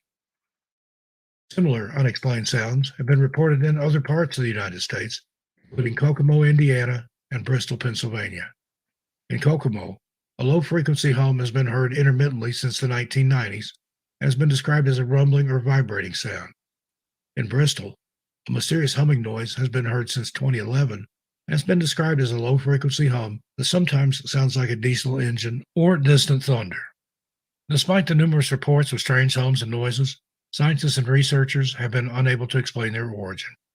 Some experts suggest these sounds could be the result of tectonic activity, such as low-frequency earthquakes or the movement of underground rock formations. Others speculate that they could be caused by atmospheric phenomena, such as the interaction of electromagnetic waves with the ionosphere. However, there is currently no definitive explanation for these mysterious sounds. Now, some people believe that these strange hums and noises are related to the phenomenon known as the hum, which refers to persistent low-frequency sound that has been heard by many people around the world for decades. The hum has been described as a low-pitched rumble or hum, like the others, that is often also accompanied by a feeling of vibration. It is usually heard indoors as well, and is often more noticeable at night when there's less background noise. Now, the cause of the hum is unknown, although there are many theories. Some people believe that it could be caused by electromagnetic radiation from power lines or other sources, while others speculate that it could be the result of industrial activity or, again, even alien technology. There are those that believe the hum is actually a psychological phenomenon and the sound is not actually present other than inside the head of the person hearing it. Despite the lack of a definitive explanation, the strange hums and noises continue to be reported around the United States and around the world. I already mentioned Taos, New Mexico, Kokomo, Indiana, Windsor, Ontario, and Bristol, Pennsylvania. There are also hums heard in Auckland, New Zealand since the 1970s. A little bit of a name game here. Bristol, England in the 70s. Largs, Scotland since the 1980s. Woodland, England since 2013. Bondi, Australia. It's a beachside suburb of Sydney. That's happened since the 70s. And here's another name for you. Kokomo, Hawaii. Now, on this list of 10, how odd is it that it's heard in 2 places named Bristol and 2 places named Kokomo? Once again, despite numerous investigations, the source of these strange hums and noises remains unknown. Some people, again, believe that it's a result of natural phenomena, while others speculate that it could be caused by either human or even extraterrestrial technology. Regardless of the cause, these mysterious sounds continue to intrigue and mystify people around the world. Well, there you have it, friends. And a tip of the Stockton Stetson to SOR listener Nicole H., who suggested this topic. Let me know what you think in the comments, and I'll see you next time on the next edition of Among the Missing on Spaced Out Radio. I'm Steve Stockton, and I'll see you a little further on down the trail. Yeah, we love Steve Stockton around here and his great voice and his creepy storytelling. Yeah, those hums. I've never heard them. Don't know if I want to hear them. But if you want more stories just like that, head on over to youtube.com/Among the Missing. Steve channel is growing very, very fast. Well deserved for the great stories that he tells. From YouTube to the stars above, a disappointed little Timmy Senor tonight. Yep. If you haven't heard the news yet, because it's been all over major news networks, NASA had a press conference today. And boy, oh boy, was that one worth flushing down the toilet. Let's get to it. Nobody's gonna know. They're gonna know.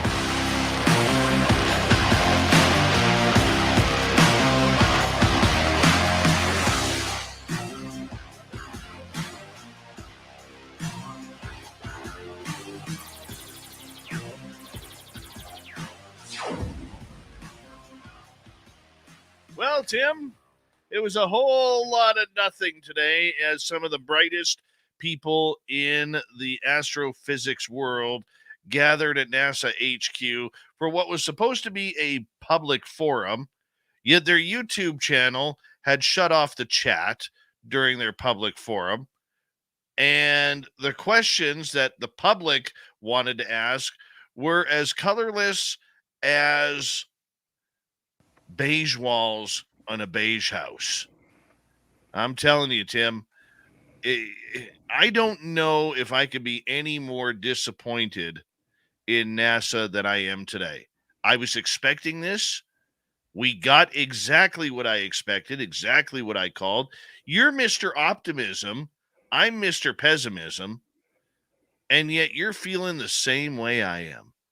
Welcome to my side of the world, Tim. Wait, was that today? NASA had that. Was that today? No, I'm just kidding. Yeah, it was interesting. I pulled some information out, of course, that I can't wait to share. It wasn't a total waste of time, but there were a couple of things that were new to me, so it was great. And of course, as you said, the ever optimist, we just saw NASA talking about UFOs. And I got to tell you, every time I heard UAP, I was thinking UFOs, same way each and every one of you were. So we heard NASA talking on a realistic level, 14 scientists from all different walks of life and science talking seriously about a topic and in a way that was pretty realistic. We saw a lot of blank looks on their faces. We've got some great quotes coming for everyone. Um, but yes, we watched 14 scientists struggle through how to collate and collect data on UFOs. Here's a couple of things that I really, really was surprised in. Number one, I was extremely surprised that this table of brainiacs, and I don't mean that to be insultive, okay? These are smart people, okay? These are brilliant people.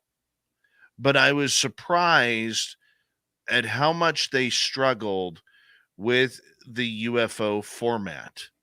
They have had 9 months to research this topic. They have had 9 months to prepare themselves for videos that the public would never be shown, for information the public would never be shown. They were supposed to look within the walls of NASA to see what was hiding in there. We never got anything out of NASA. They were more interested in fighter pilots. They were more interested in the military incursions. They were more interested in what the FAA had to say. There was nothing about going inside NASA's closets. I found that very disappointing. Darcy Weir, who is a documentarian out of Vancouver, British Columbia, very talented. He has done a 3-part series on NASA, starting at the Mercury launches, the first rockets, okay, preparing for eventually Apollo going to the moon. And he has more information and more voices from astronauts and test pilots claiming what they are seeing about how they're being followed. Okay, an X-15 pilot claiming that he is being followed by an anomalous object that is traveling faster than him at 315,000 feet. And we got none of that. The only thing that we got was Science Man Carey talking about a Bart Simpson balloon, and then everybody laughing. Tim, I don't know if this was just a preliminary hearing to introduce everybody. I'm going to let you break this down for our radio public. Okay. But for me, or pardon me, Kelly, scientist Kelly, not Carey, I apologize. Okay. But for me, as much as I expected this, I hurt for people who want answers because they delivered a whole whopping 0 today. Your thoughts? You're not alone.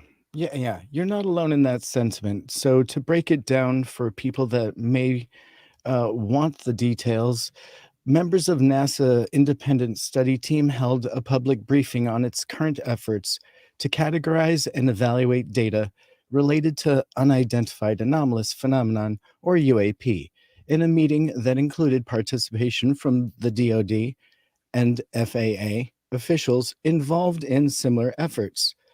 Excuse me. According to NASA, UAP can be defined as observations of events in the sky that cannot be identified as aircraft or known natural phenomenon from a scientific perspective.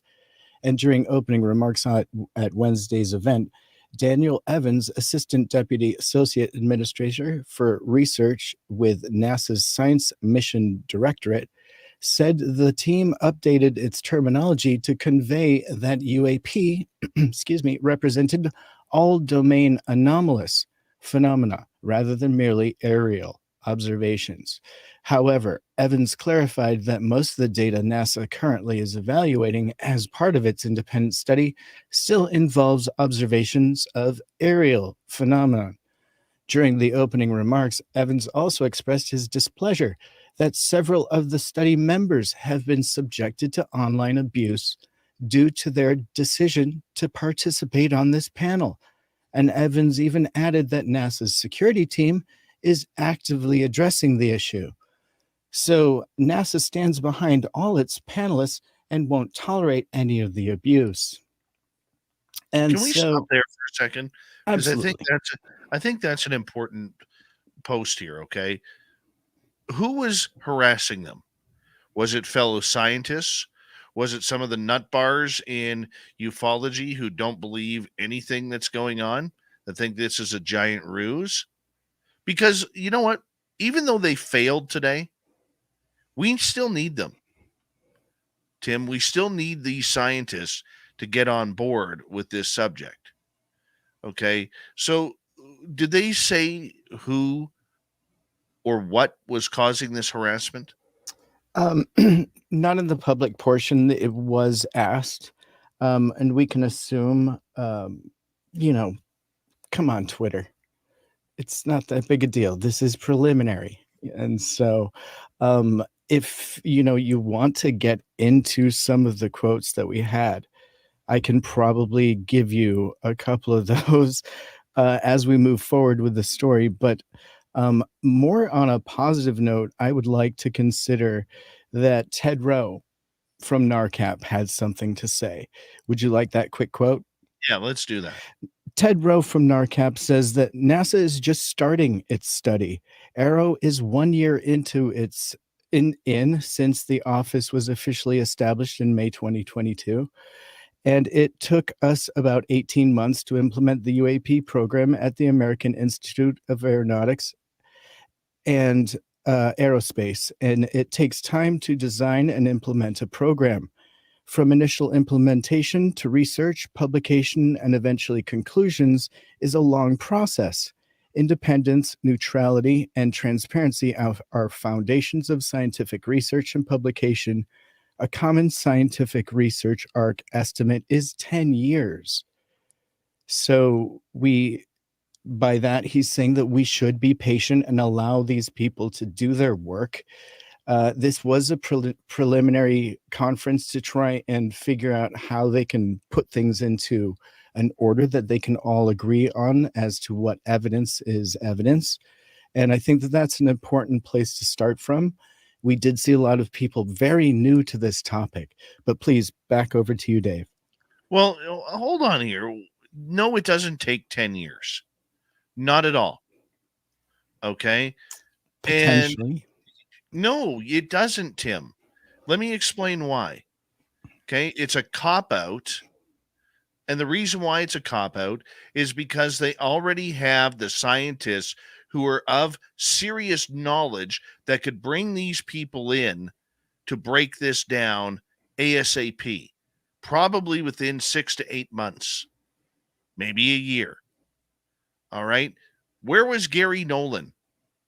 Where was Jacques Vallée? Why are they not on this panel? Okay.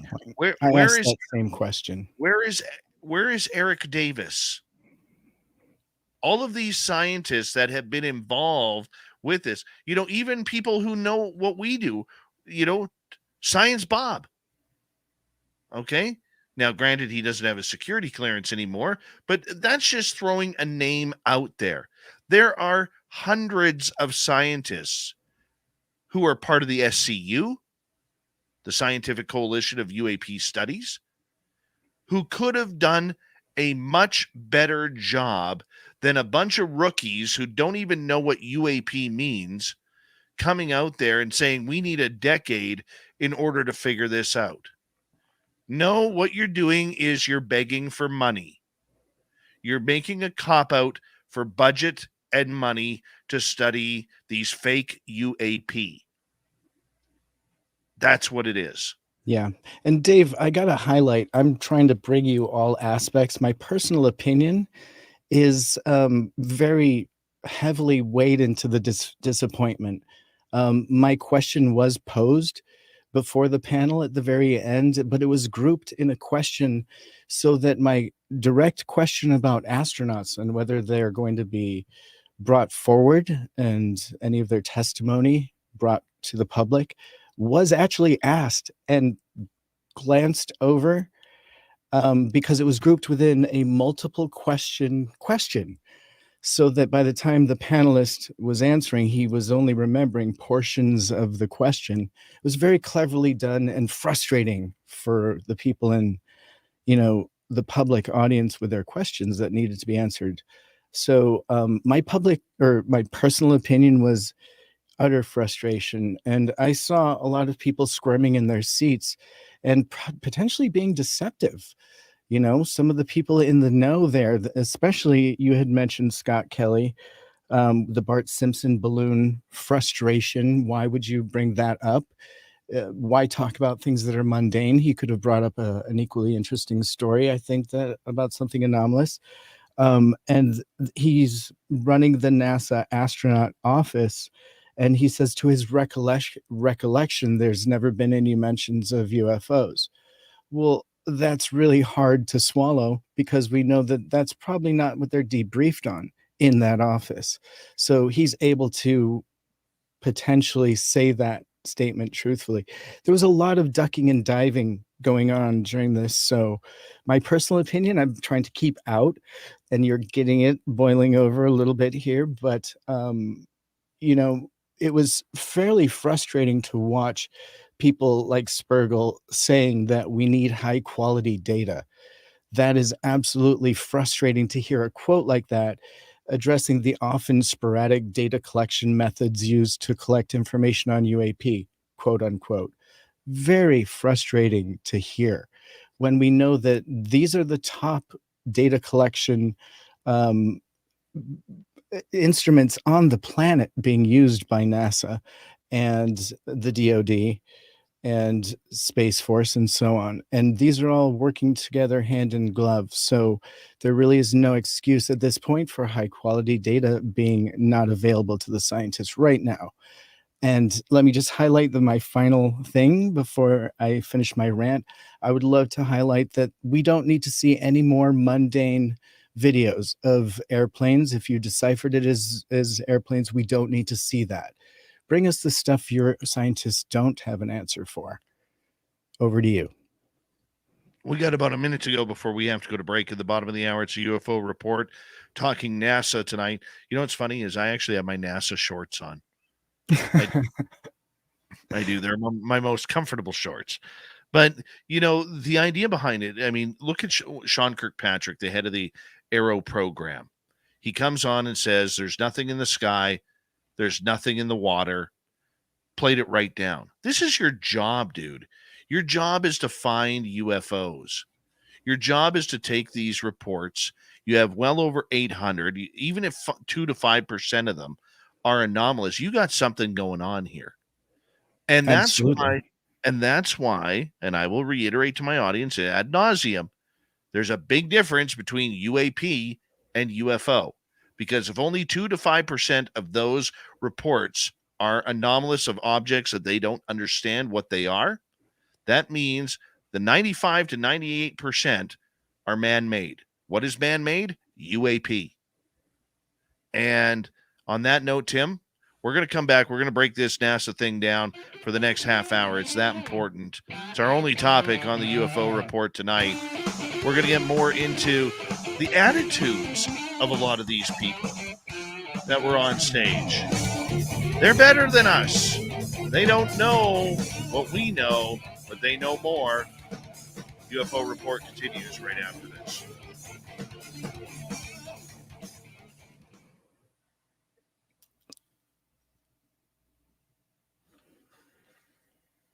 Look at Cat Chaser.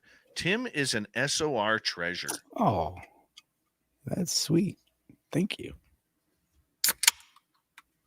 Cheers. What are you cracking there? Just some water. Oh yeah, Mike Bothwell, the Dave 101 will be on this tomorrow. Dark Protocol, how you doing?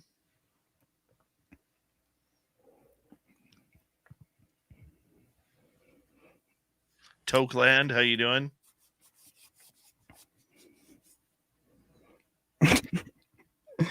Jeremy Jones thinks I'm a CIA plant. I'm not that exciting, unfortunately. I just try to tell both sides and I report out of the news and stuff. And I'm actually reading from the debrief. Anyone that wants to read exactly what I'm discussing. What kind of CIA plant are you? Are you a rose, a tulip, maybe a daffodil? Good question.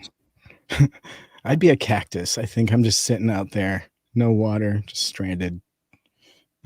Hey Timmy. Jeremy was kidding. Thanks, Jay. But you know what? I get it. I could be, but I'm not. I'm not that important or exciting. You are though. I don't. You just don't let it out. IAU doll, how are you? Oh man, I can't wait till we come back. I wish we could bring up some of the visuals. I have so many visuals I could share from what I got. Being on my end of that thing.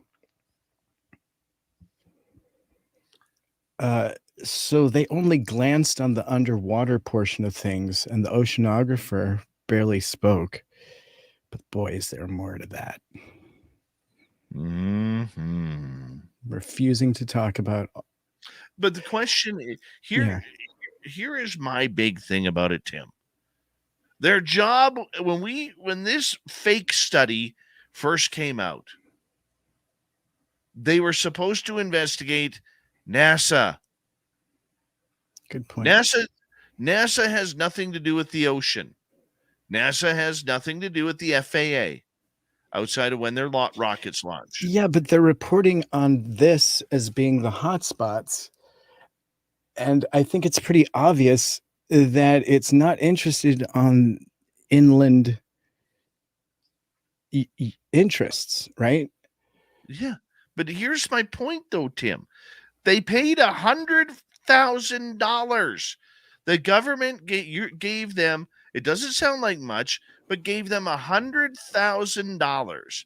That's about $8,000 a piece for the scientists to look into NASA, to talk about what they could do to get involved with this UFO stuff. And we didn't hear sweet F all about NASA. Good point. Okay? We didn't hear anything about NASA. We heard everything that we have already heard, except some old man did not bring up swamp gas.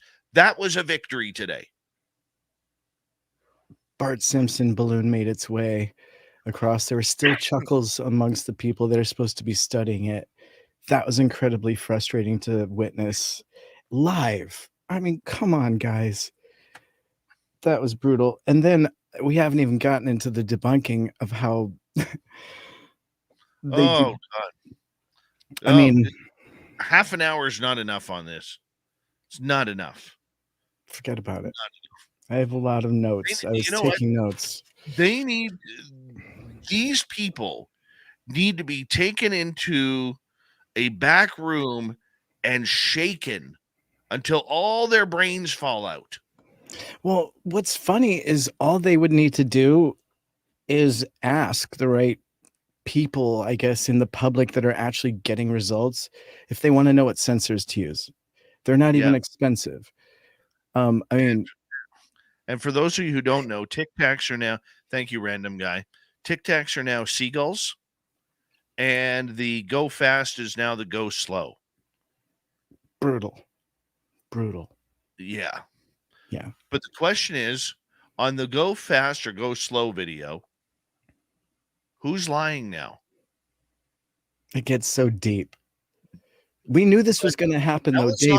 Actually, you and I predicted this exact thing was going to happen, that between Galileo Project, NASA, and the DoD, they were going to prove everything mundane. And once they were done, that's it. And people There's like no Stephen disclosure. Greer are going to be like those guys really pushing it home. Like, who saw that coming? It potentially. Here we go, buddy. Here we go. Thank you to all our super chatters. Here we go.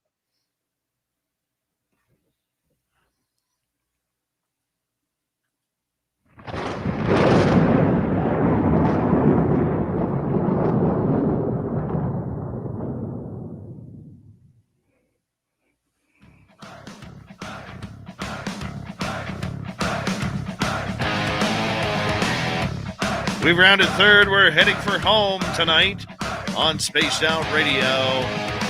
My name is Dave Scott. Very much appreciate earning your listening ears. We're talking NASA on the UFO report. And we're going to give you the breakdown of everything coming up here with little Timmy Senor just a moment. But let's remind you that if you missed most of this show or others, you can check out our free archives by going to youtube.com/Spaced Out Radio. Do old Davey the favor, hit that subscribe button. Our website is spacedoutradio.com. We have a plethora of features for you. Rock out to Bumblefoot, read the news wire, check out our swag as well. Follow us on Twitter at Spaced Out Radio, Instagram at Spaced Out Radio Show, and on TikTok at Spaced Out Radio. All right, Tim, let's get right to it. NASA, if you're just tuning in, had a big public inquiry about UFOs today, and for some reason, the panel of 14 who was supposed to look into NASA didn't mention NASA at all. Didn't mention any astronauts who had sightings, didn't mention any rockets that have been followed, even though there is video and audio put together showing that almost every rocket NASA and now SpaceX has launched has been followed by anomalous objects. The good news was Russia or China were not brought up. We have a victory there. But the rest of it, complete waste of 2 hours of your life you will never get back. Here's the Coles Notes. Tim, welcome back. Thanks for having me, buddy. Yeah.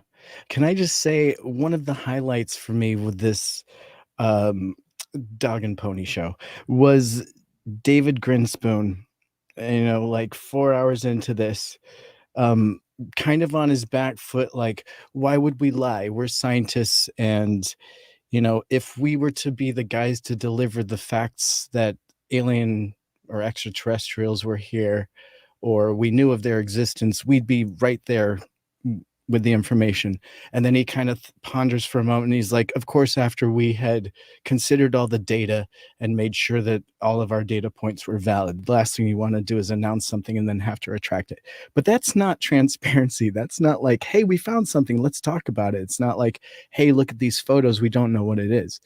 It's just that fact that right there he's admitting there's a bunch of stuff we've looked at and we're not sure, so we're not talking about it.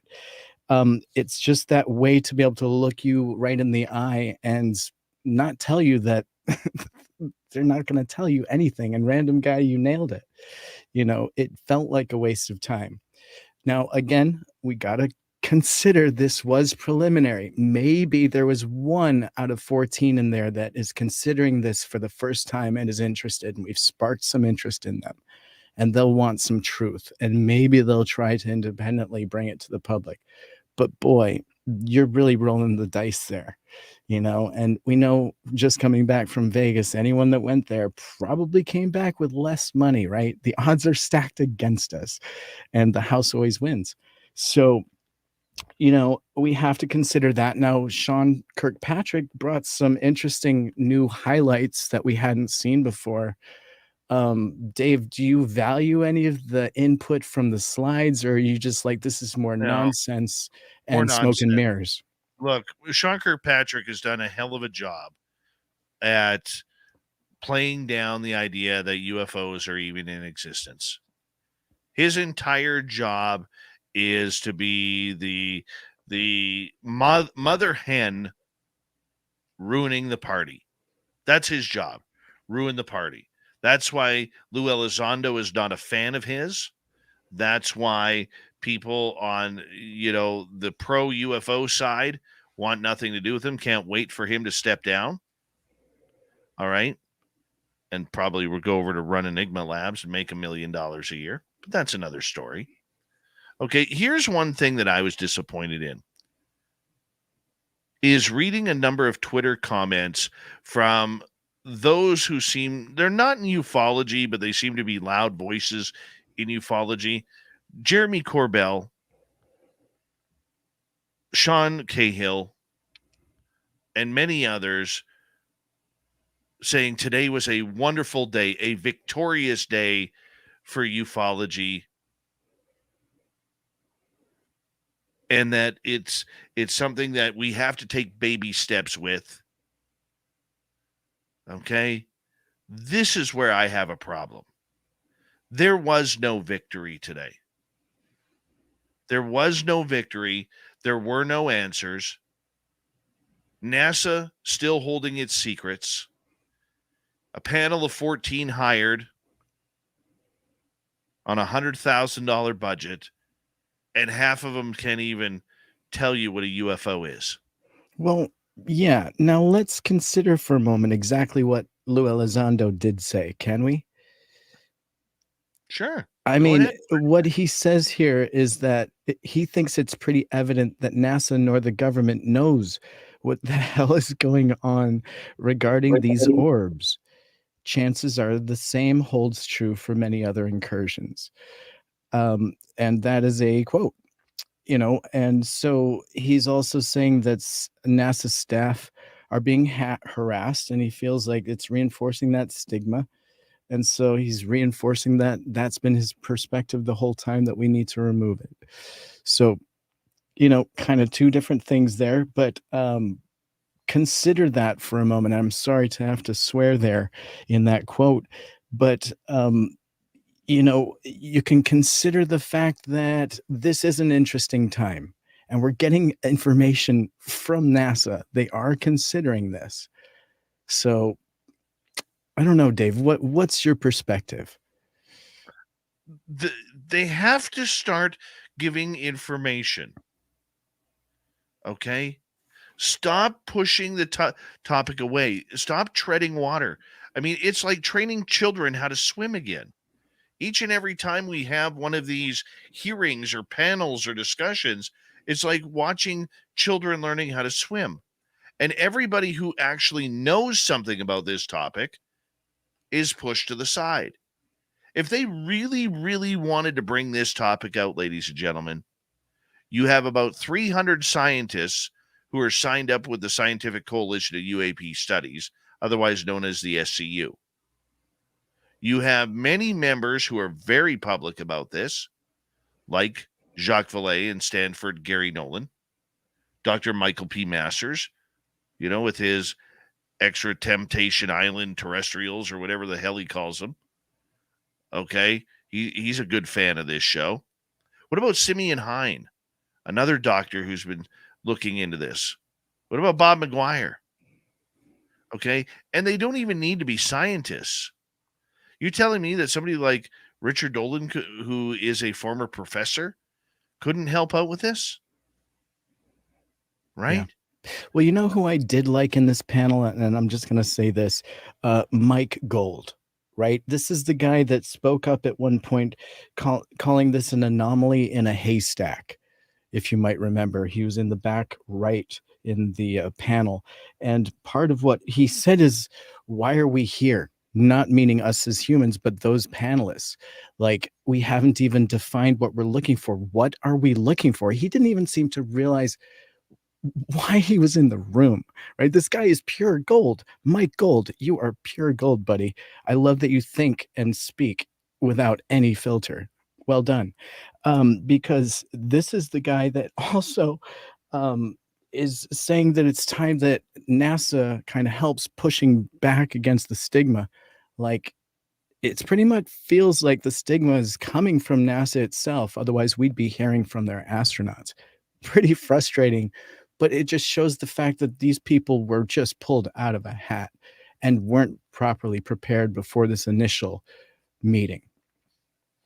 Tim, if you are setting up I know you're not a sports guy, but if you're setting up a baseball team and you got to play, doesn't matter which team, the Los Angeles Angels, New York Yankees, Boston Red Sox.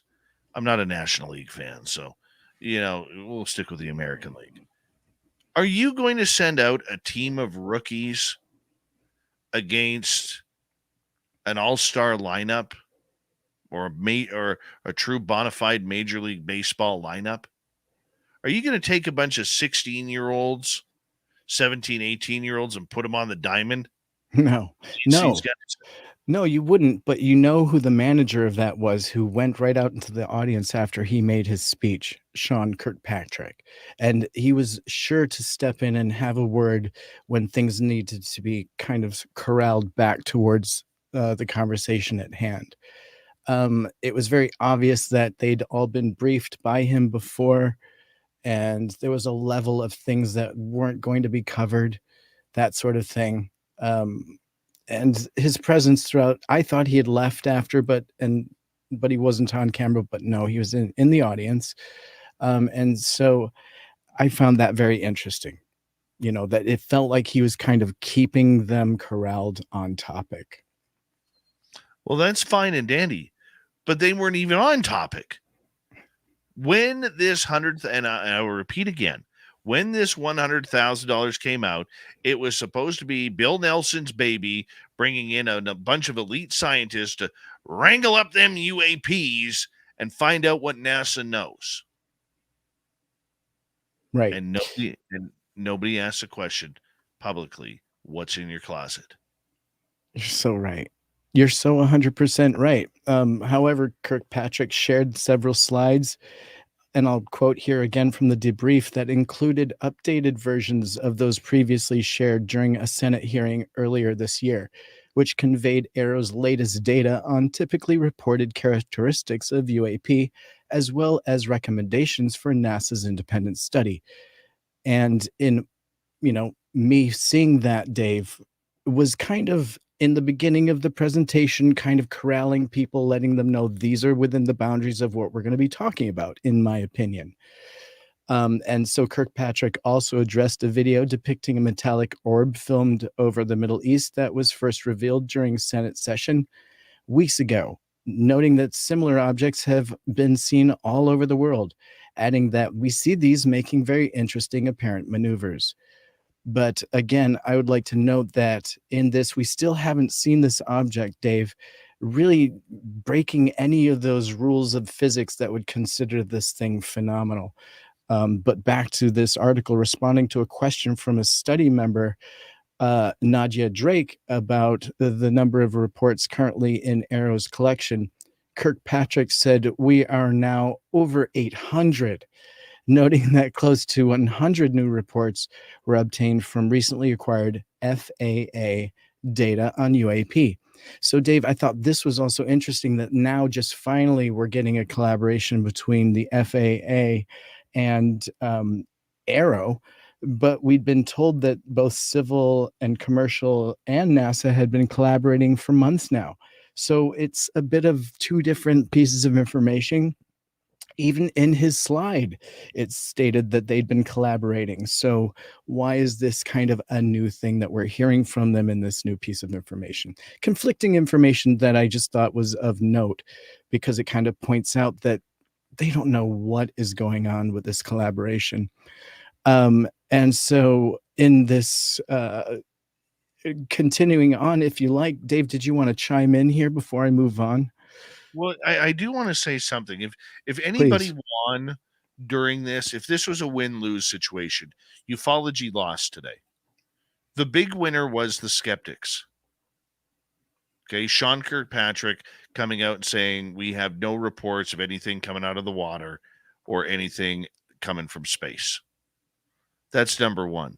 Number two is the idea that the Go Fast video that was released proudly by the To the Stars Academy and Luis Elizondo and Chris Mellon were able to smuggle those three videos, the Go Fast, the Gimbal, and the Tic Tac videos, out of the Pentagon from the 2004 Nimitz incident. The scientists have broken that down, that the Go Fast video was traveling at about 40 miles an hour. I already saw Stephen Greenstreet from the New York Post tweeting about it, 40 miles an hour. You know, Mick West, another UFO skeptic, is having the time of his life with this. All right. That video has been out for 5+ years, 6+ years. It has been the go-to video for media reports. And to find out that thing is traveling below the speed limit on an interstate, that is incredulous to what we have been told privately and publicly before today's events. Now, do we believe NASA on this and the scientists who studied it at going 40 miles an hour? Or does this make Kevin Day, who was the radar operator on the USS Princeton during the 2004 event, does this now make him a liar, where he was saying that they had detections of these craft traveling at 60, 70, 80,000 miles per hour? Yeah. From 80,000 feet down to 10,000 feet, or down to 10 feet above sea level in 0.78 seconds. So is Kevin Day a liar now? Are the fighter pilots not to be trusted, even though they are trained observers of things in the sky? No. Like, there's a lot of information that completely fed the skeptical people of this, and unfortunately, that's what's going to come out. And this is why when I look at somebody like who's been involved with this, like Elizondo or Cahill, coming on saying, baby steps, people, baby steps, we open the door. Dude, you've had 6 years to open the door. You've had 66 years, 70 years plus to open the door. That's It's right. just it's a line of crap, Tim. It's a Yeah. line of crap. Joshua Semeter was the panel member that came to illustrate the point, that referenced one of the 3 historic Navy UAP videos, popularly known as Go Fast, noting that information that included the elevation angle of the camera, azimuth angle, target range, and other relevant data are all featured on the screen. And based on such information, Semeter said that the object in the footage was not moving as quickly as the footage seemed to convey, a conclusion consistent with previous analysis of the footage that concluded the parallax effect could account for the apparent speed of the object. And I would also like to just very quickly highlight that considering the alt bearing and range, they were able to also consider that the platform was probably that the camera was mounted on was moving at 430 miles an hour. And so they are considering it going at 40 miles an hour. Just very quickly did some very basic trigonometry and were able to come up with those details and consistent with something mundane. And Dave, obviously that is incredibly frustrating to have somebody so nonchalantly assume some of that information. But now again, some of it could be factual, but the fact that we've been fed this for so long, and this was obviously a narrative that has been, bred into the UFO society.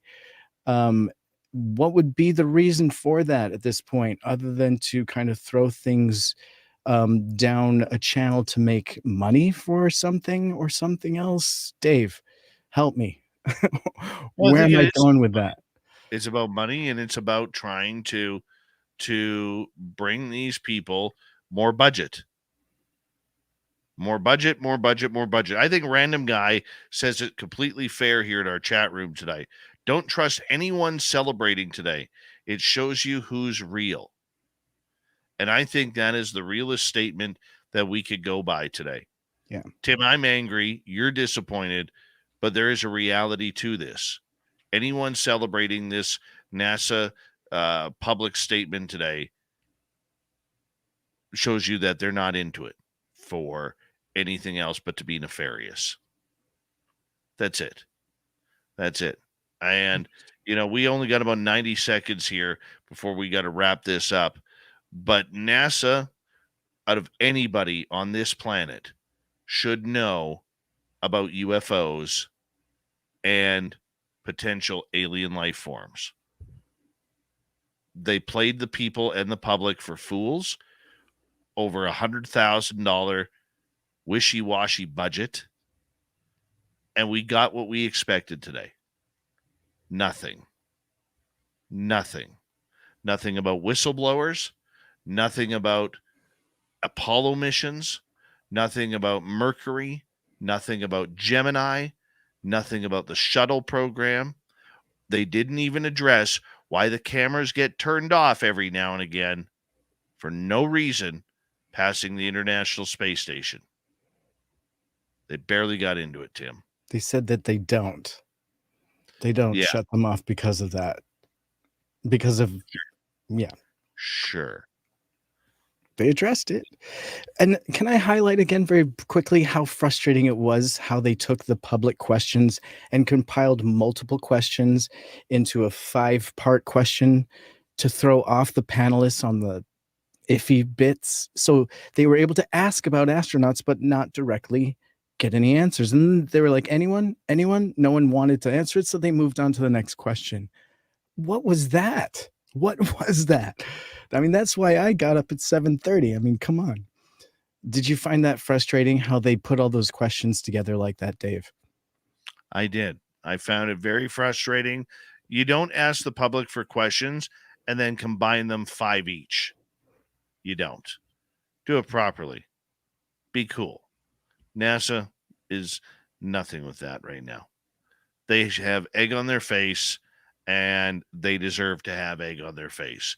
And as a taxpayer, and as people who have interest, and some people even have self-experience in this category, today was a big loss. Big loss by somebody who could have supported this entire program. We got Mr. Ron Bumblefoot Thal rocking in the background with Little Brother is Watching. Bumblefoot is the official music of Spaced Out Radio, rocking us in and out of every single show. Get your horns up for the guitar god himself. Special thanks to everybody listening in at work, at home, in your cars, wherever you may be. Thank you to everyone in our chat rooms tonight. YouTube, Twitch, LGAB, Facebook, Spreaker, the Space Travelers Club, LinkedIn, and on Twitter at hashtag Spaced Out Radio.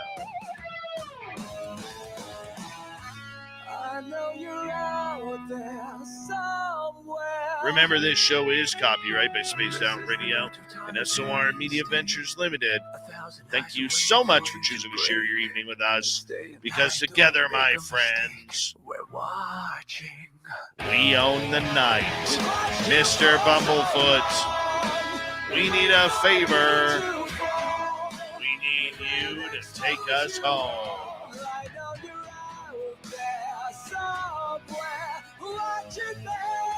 Yes, the Woo train has docked for the night, but soon, my friends, we shall ride again.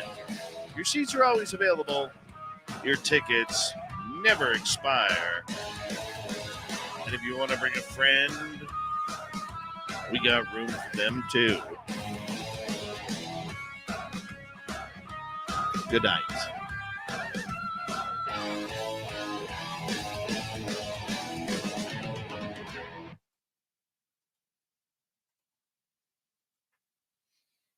There we go, Timmy. There we go. Yeah, buddy. Well, you know what? I don't know if Random Guy's coming in or not. Okay. What I was thinking that maybe we could do is, I know our audience is pretty fired up about this. I'm going to put the link in the chat room. And if you want to ask Tim and I anything about this NASA engagement, NASA only, join us. AMA. Join. Wow. Right there.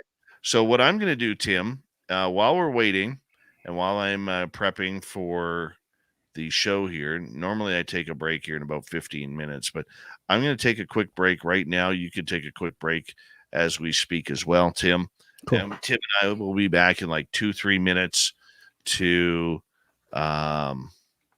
break all this down. And if you chime on in through the StreamYard link, real names or your name in the chat room, and we'll go from there.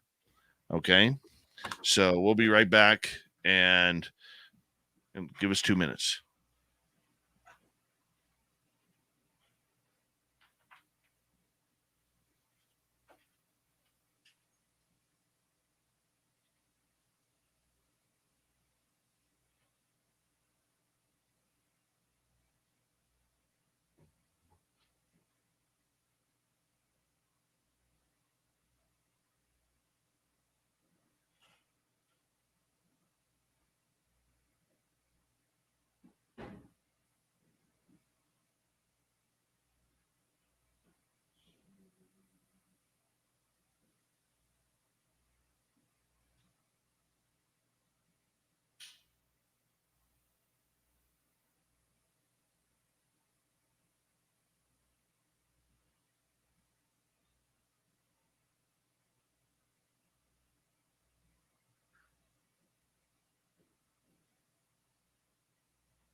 All right, we'll just wait for Timmy's to get back. If you guys want to start joining in, you're more than welcome. I'm only taking one call at a time. Make sure your call is specific to the topic, and we go from there. Nice and simple. I'll put the link in once again. Let me grab it here for you.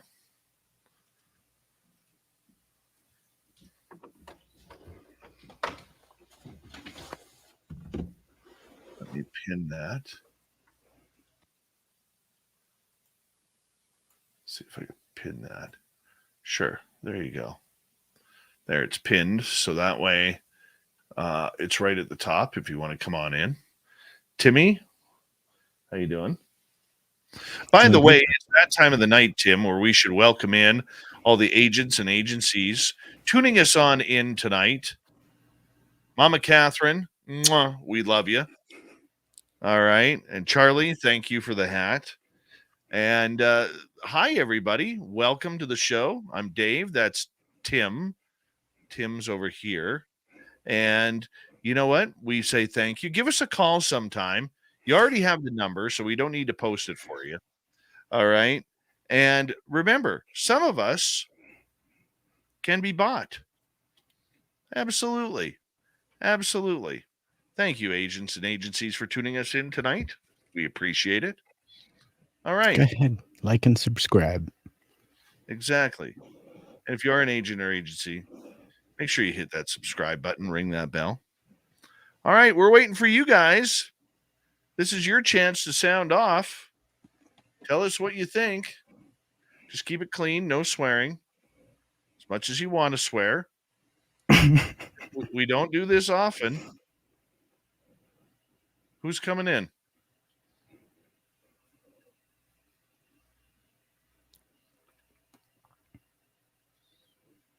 Timmy. Yeah, you guys can also put questions if in chat in capitals. Is that a thing? Yep. All right, I skipped my Lou. Asimov, how you doing? Don't all rush at once. I know I do this so often. Right? They're chickens.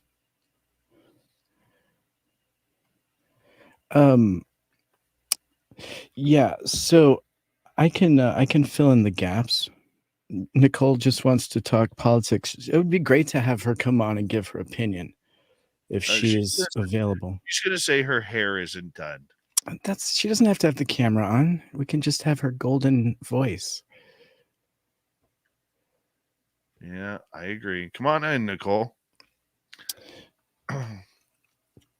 So yeah, I enjoyed Mike Gold, right? I kind of expressed that. He's the former associate administrator for space policy and partnerships. And this is the guy that expressed his concerns about how NASA's efforts to study UAP could be undermined if the efforts to preserve the data it finds aren't undertaken, right? So they have to preserve the data that it finds, despite the widespread public attention that the subject receives. I don't understand that statement, but I've been, and this is his quote, I've been a part of far too many panels and studies that end up sitting on the shelf. And I don't want this to be one of those exercises. And so he says, I would call for and recommend a permanent office within NASA to support this activity, albeit likely a modest one, but to collate this information, to archive the information, and to act as the open, forward-facing counterpart to Sean Kirkpatrick and Arrow, because he doesn't. Here's the thing, Tim. Yeah. Here's the thing. They have it in SETI. Good point. What's SETI's job? Right. SETI's job is to find them aliens. And SETI has done nothing for 40 plus years outside of the WOW signal and everything else they may be covering up. Right. Well, in this portion of the session that was devoted to the questions from the public, this is where Daniel Evans addressed charges that NASA may not have been forthcoming with information it possessed about UAP, and criticisms that included it may have, quote, cut the feed during live streams of space missions when unidentified objects appeared. And he quotes saying, I really want to assure the public that this agency is absolutely cast iron committed to openness and transparency and honesty, Evans said. And he continues saying, and that commitment also extends to our live NASA TV feeds. They provide real-time footage from our various missions. To my knowledge, This is the quote. To my knowledge, NASA has never intentionally cut a live feed to hide anything, and that includes UAPs, of course. Sometimes there are interruptions to our feeds, but that is simply because space is a complex place. There's a vast array of natural phenomena, human-made objects, and so forth. And I'm only reading that slowly because I'm reinterpreting it again as I'm reading it. And it's just such dodge.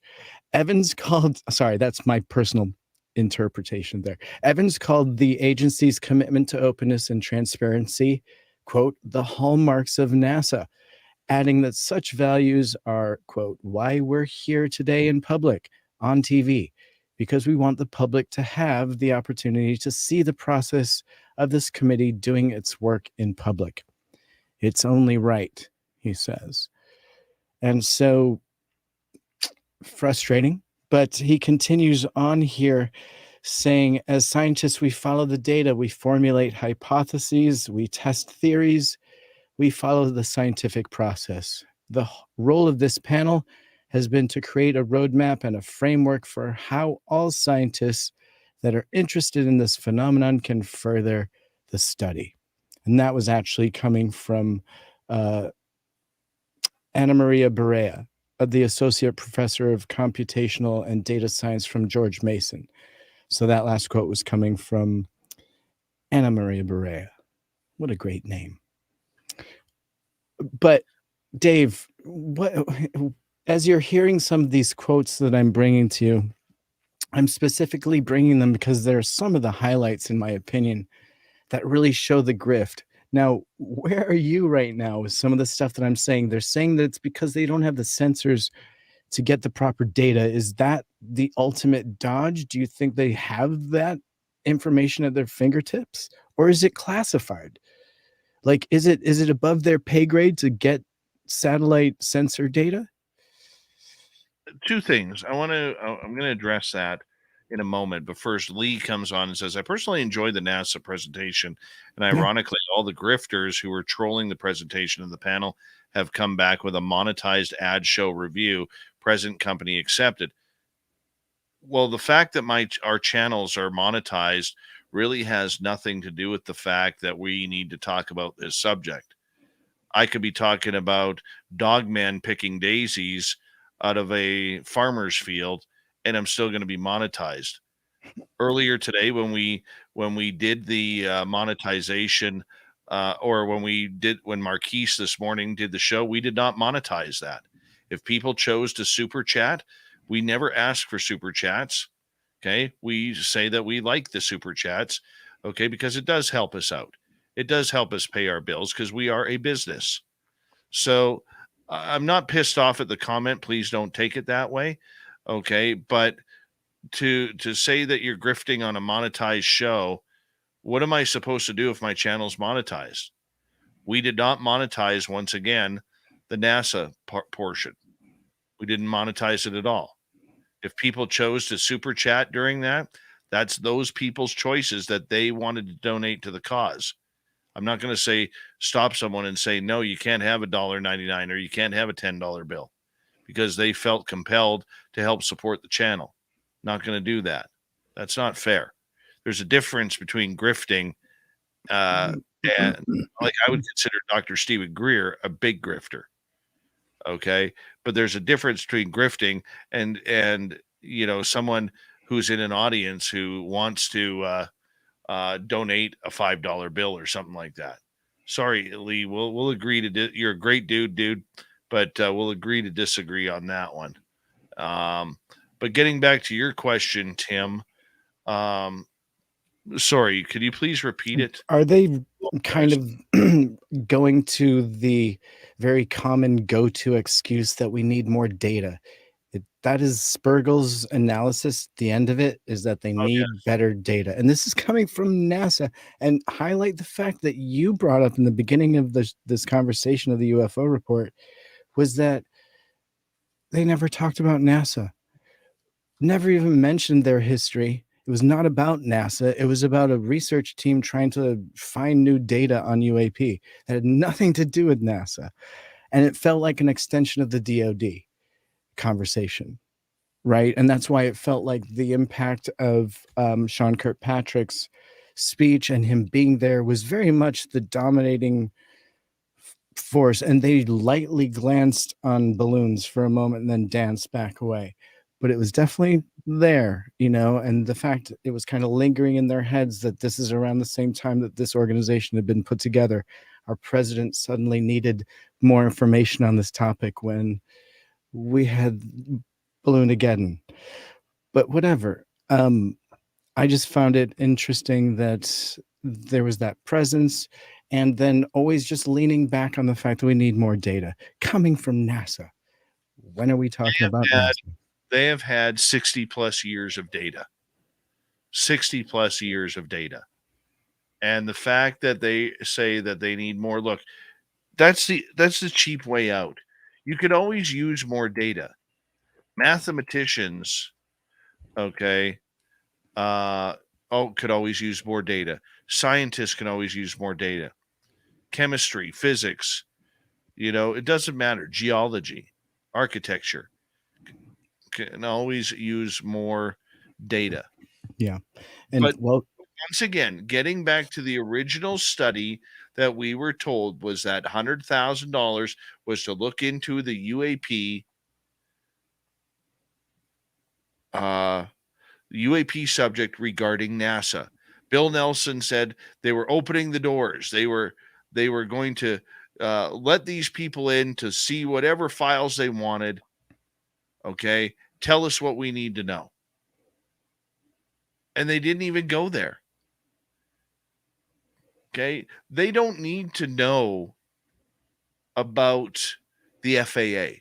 They don't need to know about Aero. This had nothing to do with those programs. This study was not supposed to have anything to do with those programs. It was supposed to have everything to do with NASA.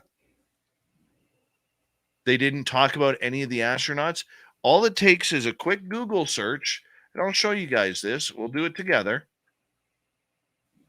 All right, so let's open up a window here and present, share screen, new tab. Okay, here's our brand new window that we've opened up. We're going to do this together just to show you how stupid this is. Okay, so let's type into here. Old Davey's typing now. Astronauts who've seen UFOs. Okay, look what comes up. 406,000 results. 406,000 results. Now, I know Wikipedia isn't the best, but we're going to click on this one. Okay. There is a list right here. During Gemini 4 mission, pilot Jim McDivitt spotted an object that he described as a white cylindrical shape with a white pole sticking out of one corner of it. He took 2 pictures of it. Where's those photos? His partner, Ed White, was asleep at the time. McDivitt maintains that it was an unknown but man-made piece of debris, while James Oberg argues that it was most likely the Titan II second stage. Well, James Oberg doesn't believe anything. Gemini 7. Astronauts mentioned a bogey, which ufologists have claimed was a reference to a UFO. All right. Oberg once again trashing that. All right. Frank Borman, another astronaut, later confirmed what he saw was not a UFO, but decided that when he offered to go on the television show Unsolved Mysteries to clarify, the producers told him, well, I'm not sure we want you on the program. Well, maybe he didn't. See if there's any link to evidence with the astronauts. Mm-hmm. I mean, that would be a Google search to see if there was August 2013, according to NASA TV, astronaut Christopher Casey saw a UFO float past the International Space Station near its Progress 52 cargo ship. It was soon identified by Russian flight controllers. I'm going to be honest with you. This entire page has changed. since I last read it. It's all about debunking right now. That's on purpose. Yeah. Very interesting. Right? Chris Hadfield, Canadian astronaut. Here's an article in Futurism. If you think UFOs are aliens, you're an idiot. He's now changed his stance on UFOs after being totally against them. Now, this one's on Edgar Mitchell. We know he had a sighting. Right? 3 astronauts have seen UFOs. Can you believe that NASA had recommendations at the end of this, including unclassified crowdsourcing data following a prescribed format? What if they went to the same website that you're looking at with their AI crowdsourcing data, with that prescribed format, and the imagery from smartphones they'll be using, it'll give them a lead on evaluating some of the metadata and things like that. I mean, what? What? I thought that was not what they were going to do. And now here they are, 360, putting it in the recommendations. Do you not remember them saying that they weren't specifically going to be doing that? And here they are now recommending that they should. I honestly don't recall, Tim. Okay. A second recommendation was large-scale ground-based scientific instrument evaluation. Duh. It's like, come on. The next one, Earth science satellites. It's exactly what I was saying, but if you're using NASA or NOAA or all that stuff, aren't you immediately classifying every single frame of that by initiating them as a source? That's just my question. I don't know. Intentional vice coincidental collection. Vague. NASA and NOAA can explore techniques to integrate tip and cue collection capabilities across the scientific architecture, overhead and ground-based, for turning on additional collection. Interesting. Okay, that's vague and confusing. The next one is peer-reviewed parameterization of advanced capabilities not yet engineered. So they're basically saying that they are going to come up with new terminology and parameters based on capabilities not yet engineered. So that's interesting. They're going to come up with theoretical aeronautics to try and classify this stuff. Dave, what? They're getting into some weird. I mean, they're just spitballing. They have no idea where to start, is what I'm hearing. Quick questions for you. In your edit, is hell a swear word? Because I swore I did say hell. If that one's okay. Okay, it's PC. Yeah. Okay. You know what, though, Tim? It comes back to the fact that if you look on that panel of scientists, let's not take away their credibility, okay? Right. They did a shit job. Okay, publicly they did a shit job. Okay, but they're in that position because they're smart people. Right. And they were definitely not given all the information. No. I'm wondering, what I would like to know is, were those scientists signed in NDAs prior to going public? You mean before that meeting? Yeah. Were they signed NDAs that limited what they could and cannot say?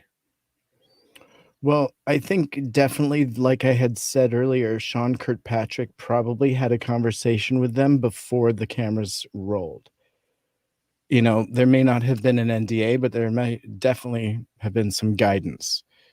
And there was obviously an audience of some sort, or at least seating in front of the camera. I don't know who was present in person, but interesting. Yeah, I don't know if there are NDAs signed, and I don't know if there's a way to find out. It's a good question. Well, I mean, that would be something interesting for us to check into, to see whether or not that actually happened. because that's where it gets, in my opinion, a little sticky. Because if they were shown things and then talking falsely about them, that's really like we said, it's about controlling a narrative, and that would really prove that today was bogus for a reason. Right. And I'll circle back to something I mentioned early on. With this kind of information at their disposal, why did they glance past the fact that obviously our water and our coastal regions are hotspots, according to their own data? Why did the oceanography scientist show complete disregard for that fact and glance over the responsibility in her field to look into this deeper? After hearing her response, it felt that they weren't compelled to look there. They completely disregarded the oceans, even though we're looking at the data showing us that's where the UAP is most, or UFOs. Your thoughts on why that was squashed like that? The whole water connection? And I'll be honest with you, I would have probably squashed it too. I'm just so focused that NASA didn't open up their cupboards that I don't see the purpose of NASA needing to know about what's happening in the water, or that the numbers are showing on the coast, or even what the FAA is seeing, or I can understand the military, because NASA, whether people believe it or not, they are a byproduct of the military. Okay. And I look at it as, when I hear them talking about the water, or I heard them talking about the FAA, to me, that was a waste of time. A complete waste of time. And I didn't appreciate seeing people have their time wasted like that. Now, Tim, for somebody like you who is a little bit more critical, I can understand where you would be saying that this is way more important, or it is important about it. But how? Showing us the hot spots along the coastlines doesn't open NASA's closet. Showing us what the FAA has captured doesn't show us what the astronauts have seen. It doesn't show us. Let's go to Jimmy here. Jimmy, how you doing, man? Hey, brother, I'm sorry. Really didn't even mean to come into the studio. Let me turn this off. Hey, I'm doing fine. Listen to that voice. That's a nice voice. Yeah, Jimmy, you sound great. Everything is repeating here for me. I'm going to turn this off. Yeah, you have to turn off your main channel or mute it. Yeah, Jimmy, you got a voice for radio, buddy.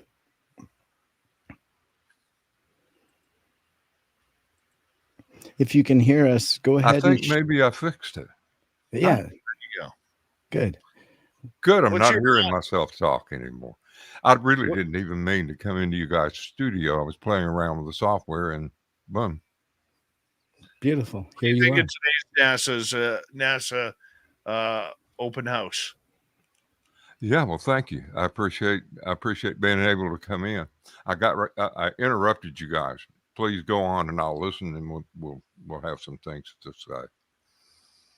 Well, did you watch it earlier today, Jim? Yes, most of it. To be honest with you, I'm an older guy, and I dozed off after the first part of it. You're not alone. I was fighting sleep too. Yeah, you're not alone. I have to admit it, but the things that I did here pretty much set up, I think, what was going to be happening in the second half of it. Mm-hmm. Okay. Yeah. I was interested in the fact that NASA strictly, they have to deal with the unclassified side of it. Now that took me by surprise when I heard it. that there's no consideration for them to be able to do anything else. The NASA spokesman in the very beginning, when he was introducing the show, he was talking about classification comes because of equipment and not because of content. And I'm sure that blew by a lot of people. It almost blew by me. But what that means is if they take a picture of an apple with a classified camera, then the apple is classified. You understand what I'm saying? The apple itself becomes classified because the equipment used to get the image in the first place was classified. Now, that cuts out a lot of things. That means if you're strictly dealing with unclassified information, you're not going to hear anything that's really of any value from them, ever. You know, they were talking about all the uncalibrated data and insufficient use, insufficient, the stigma of it and all this, that, and the other. I understand all of that. But the point is, what I heard NASA say in the very beginning when they were establishing all of this is that this was for the people, to inform the people. So, and NASA, to me, I'll be honest with you, I came up in I watched people walk on the moon in 1969. Cool. I was born in 1948. I'm an old guy. And NASA has always been sort of a hero to me. Think about NASA. I mean, you know, it doesn't get any cleaner. It doesn't get any better than NASA. Oh my gosh. Right. They're the it of it all. And if they turn out now at this point in time to not be truthful with the people, I'm going to be a very disappointed person. And not just me, but a lot of other folks. I want NASA to be up on that pedestal. I want them to be as good as they can be and do what they say they are going to do. And thus far, I've not seen any of that in this. But it appears to me that their hands are tied. Because every time this guy Kirkpatrick speaks, it's like you've got the Indian chief, you know. I mean, they're going to sit up and pay attention. Whatever he says not to talk about, they don't talk about it.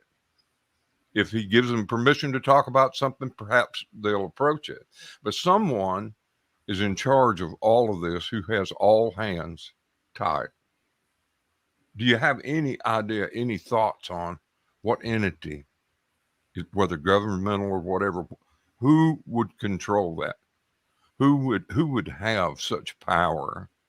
Who would have it to be able to keep folks like Kirkpatrick and NASA from being able to sit down and have a conversation with us, to design this whole thing in such a manner so that we're not going to get anything out of it?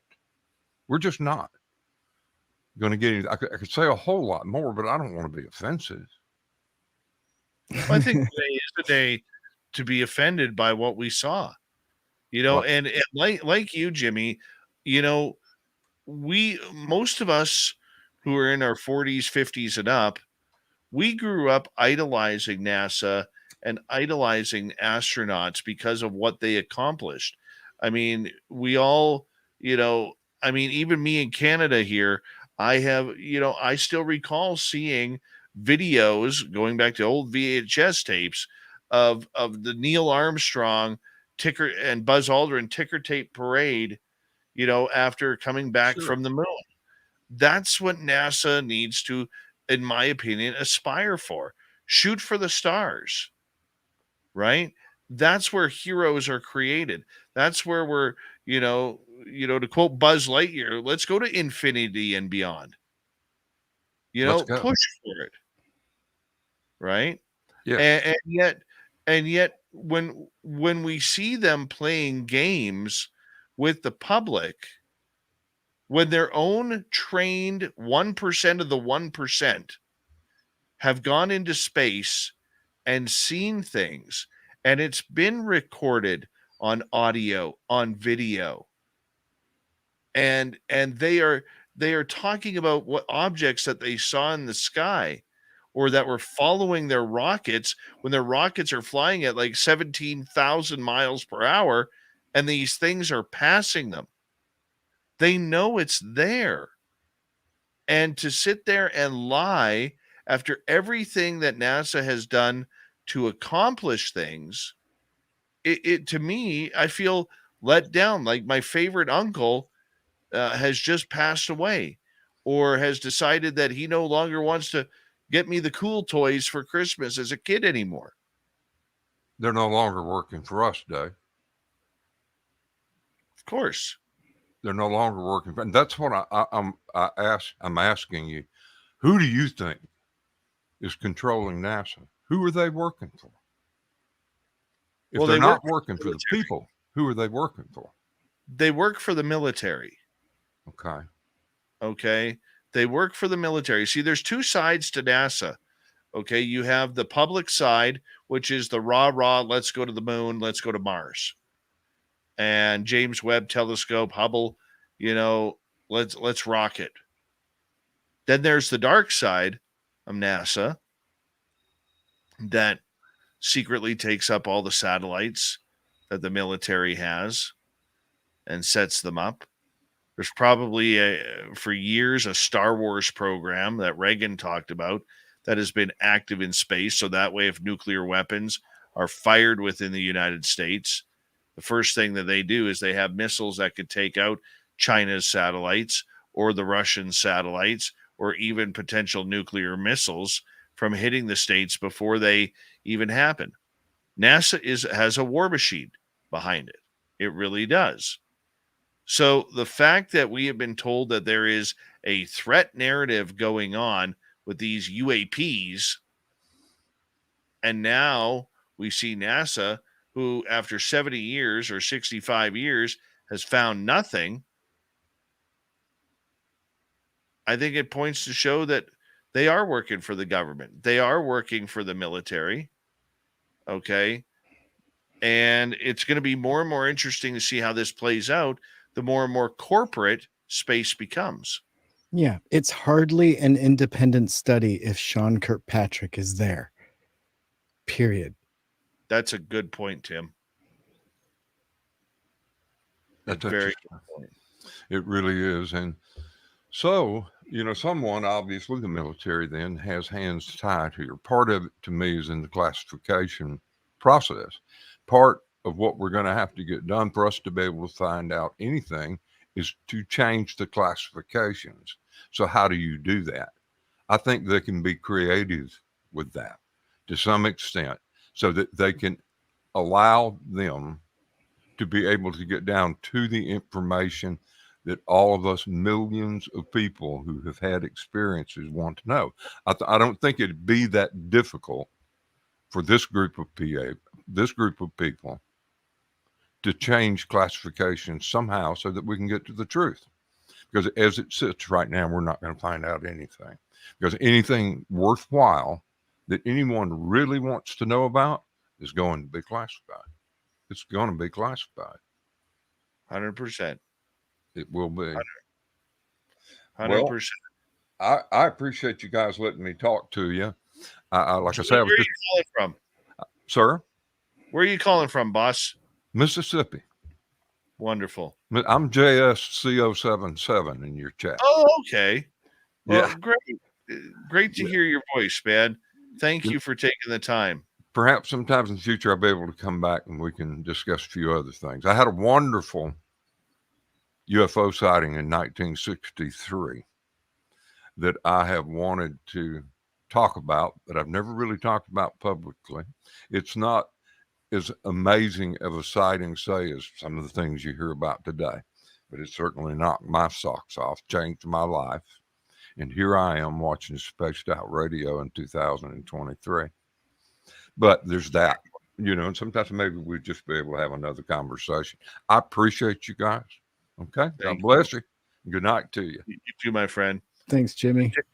And Timmy, I think on that note, we're going to call it right there because I do have a busy day tomorrow. Me too. And thank you to Jimmy for being we got one caller in. We got beautiful. one. That voice too, Jimmy. Thank you so much. Voice. And I love the perspective. You're right on the money. You know what? He's the kind of guy, that kind of voice that I could literally, he's the kind of voice where, at like 11 o'clock at night, you want that soothing news voice to come on the radio to give you the update. Yeah, that's his voice. That's Read Jimmy. me a night story. Oh, yeah. Yeah. Yeah. That's good stuff. It's been fun, you guys. Been fun. Thanks for staying up later. Much And late. Much we'll love, see you guys. all very soon. Indeed. Timmy, I'll we'll let talk to you you wrap it up. We'll talk to you tomorrow, buddy. All right. Y'all have fun now, you hear? Give us that button thing. There he goes. Thank you tonight to Tex, Deb, Simon, Rob, DA, Simon again, Charles, Lon, Cat Chaser, Monica, and Gizmo for the super chats. Thank you to all our new subscribers. And if you haven't already, give us a thumbs up or thumbs down.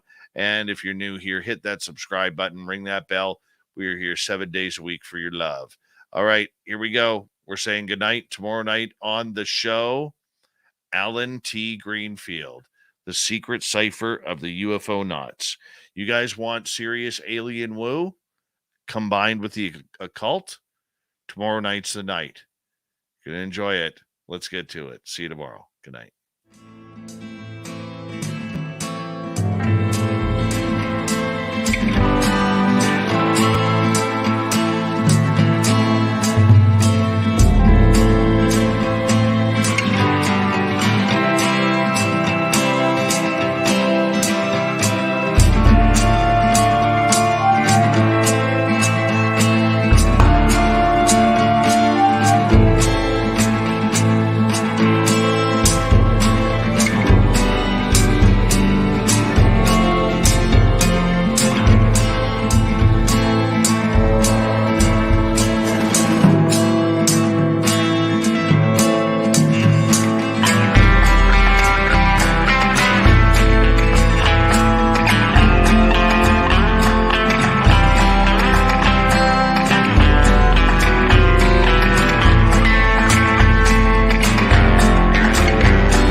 Stay healthy, my friend. You too.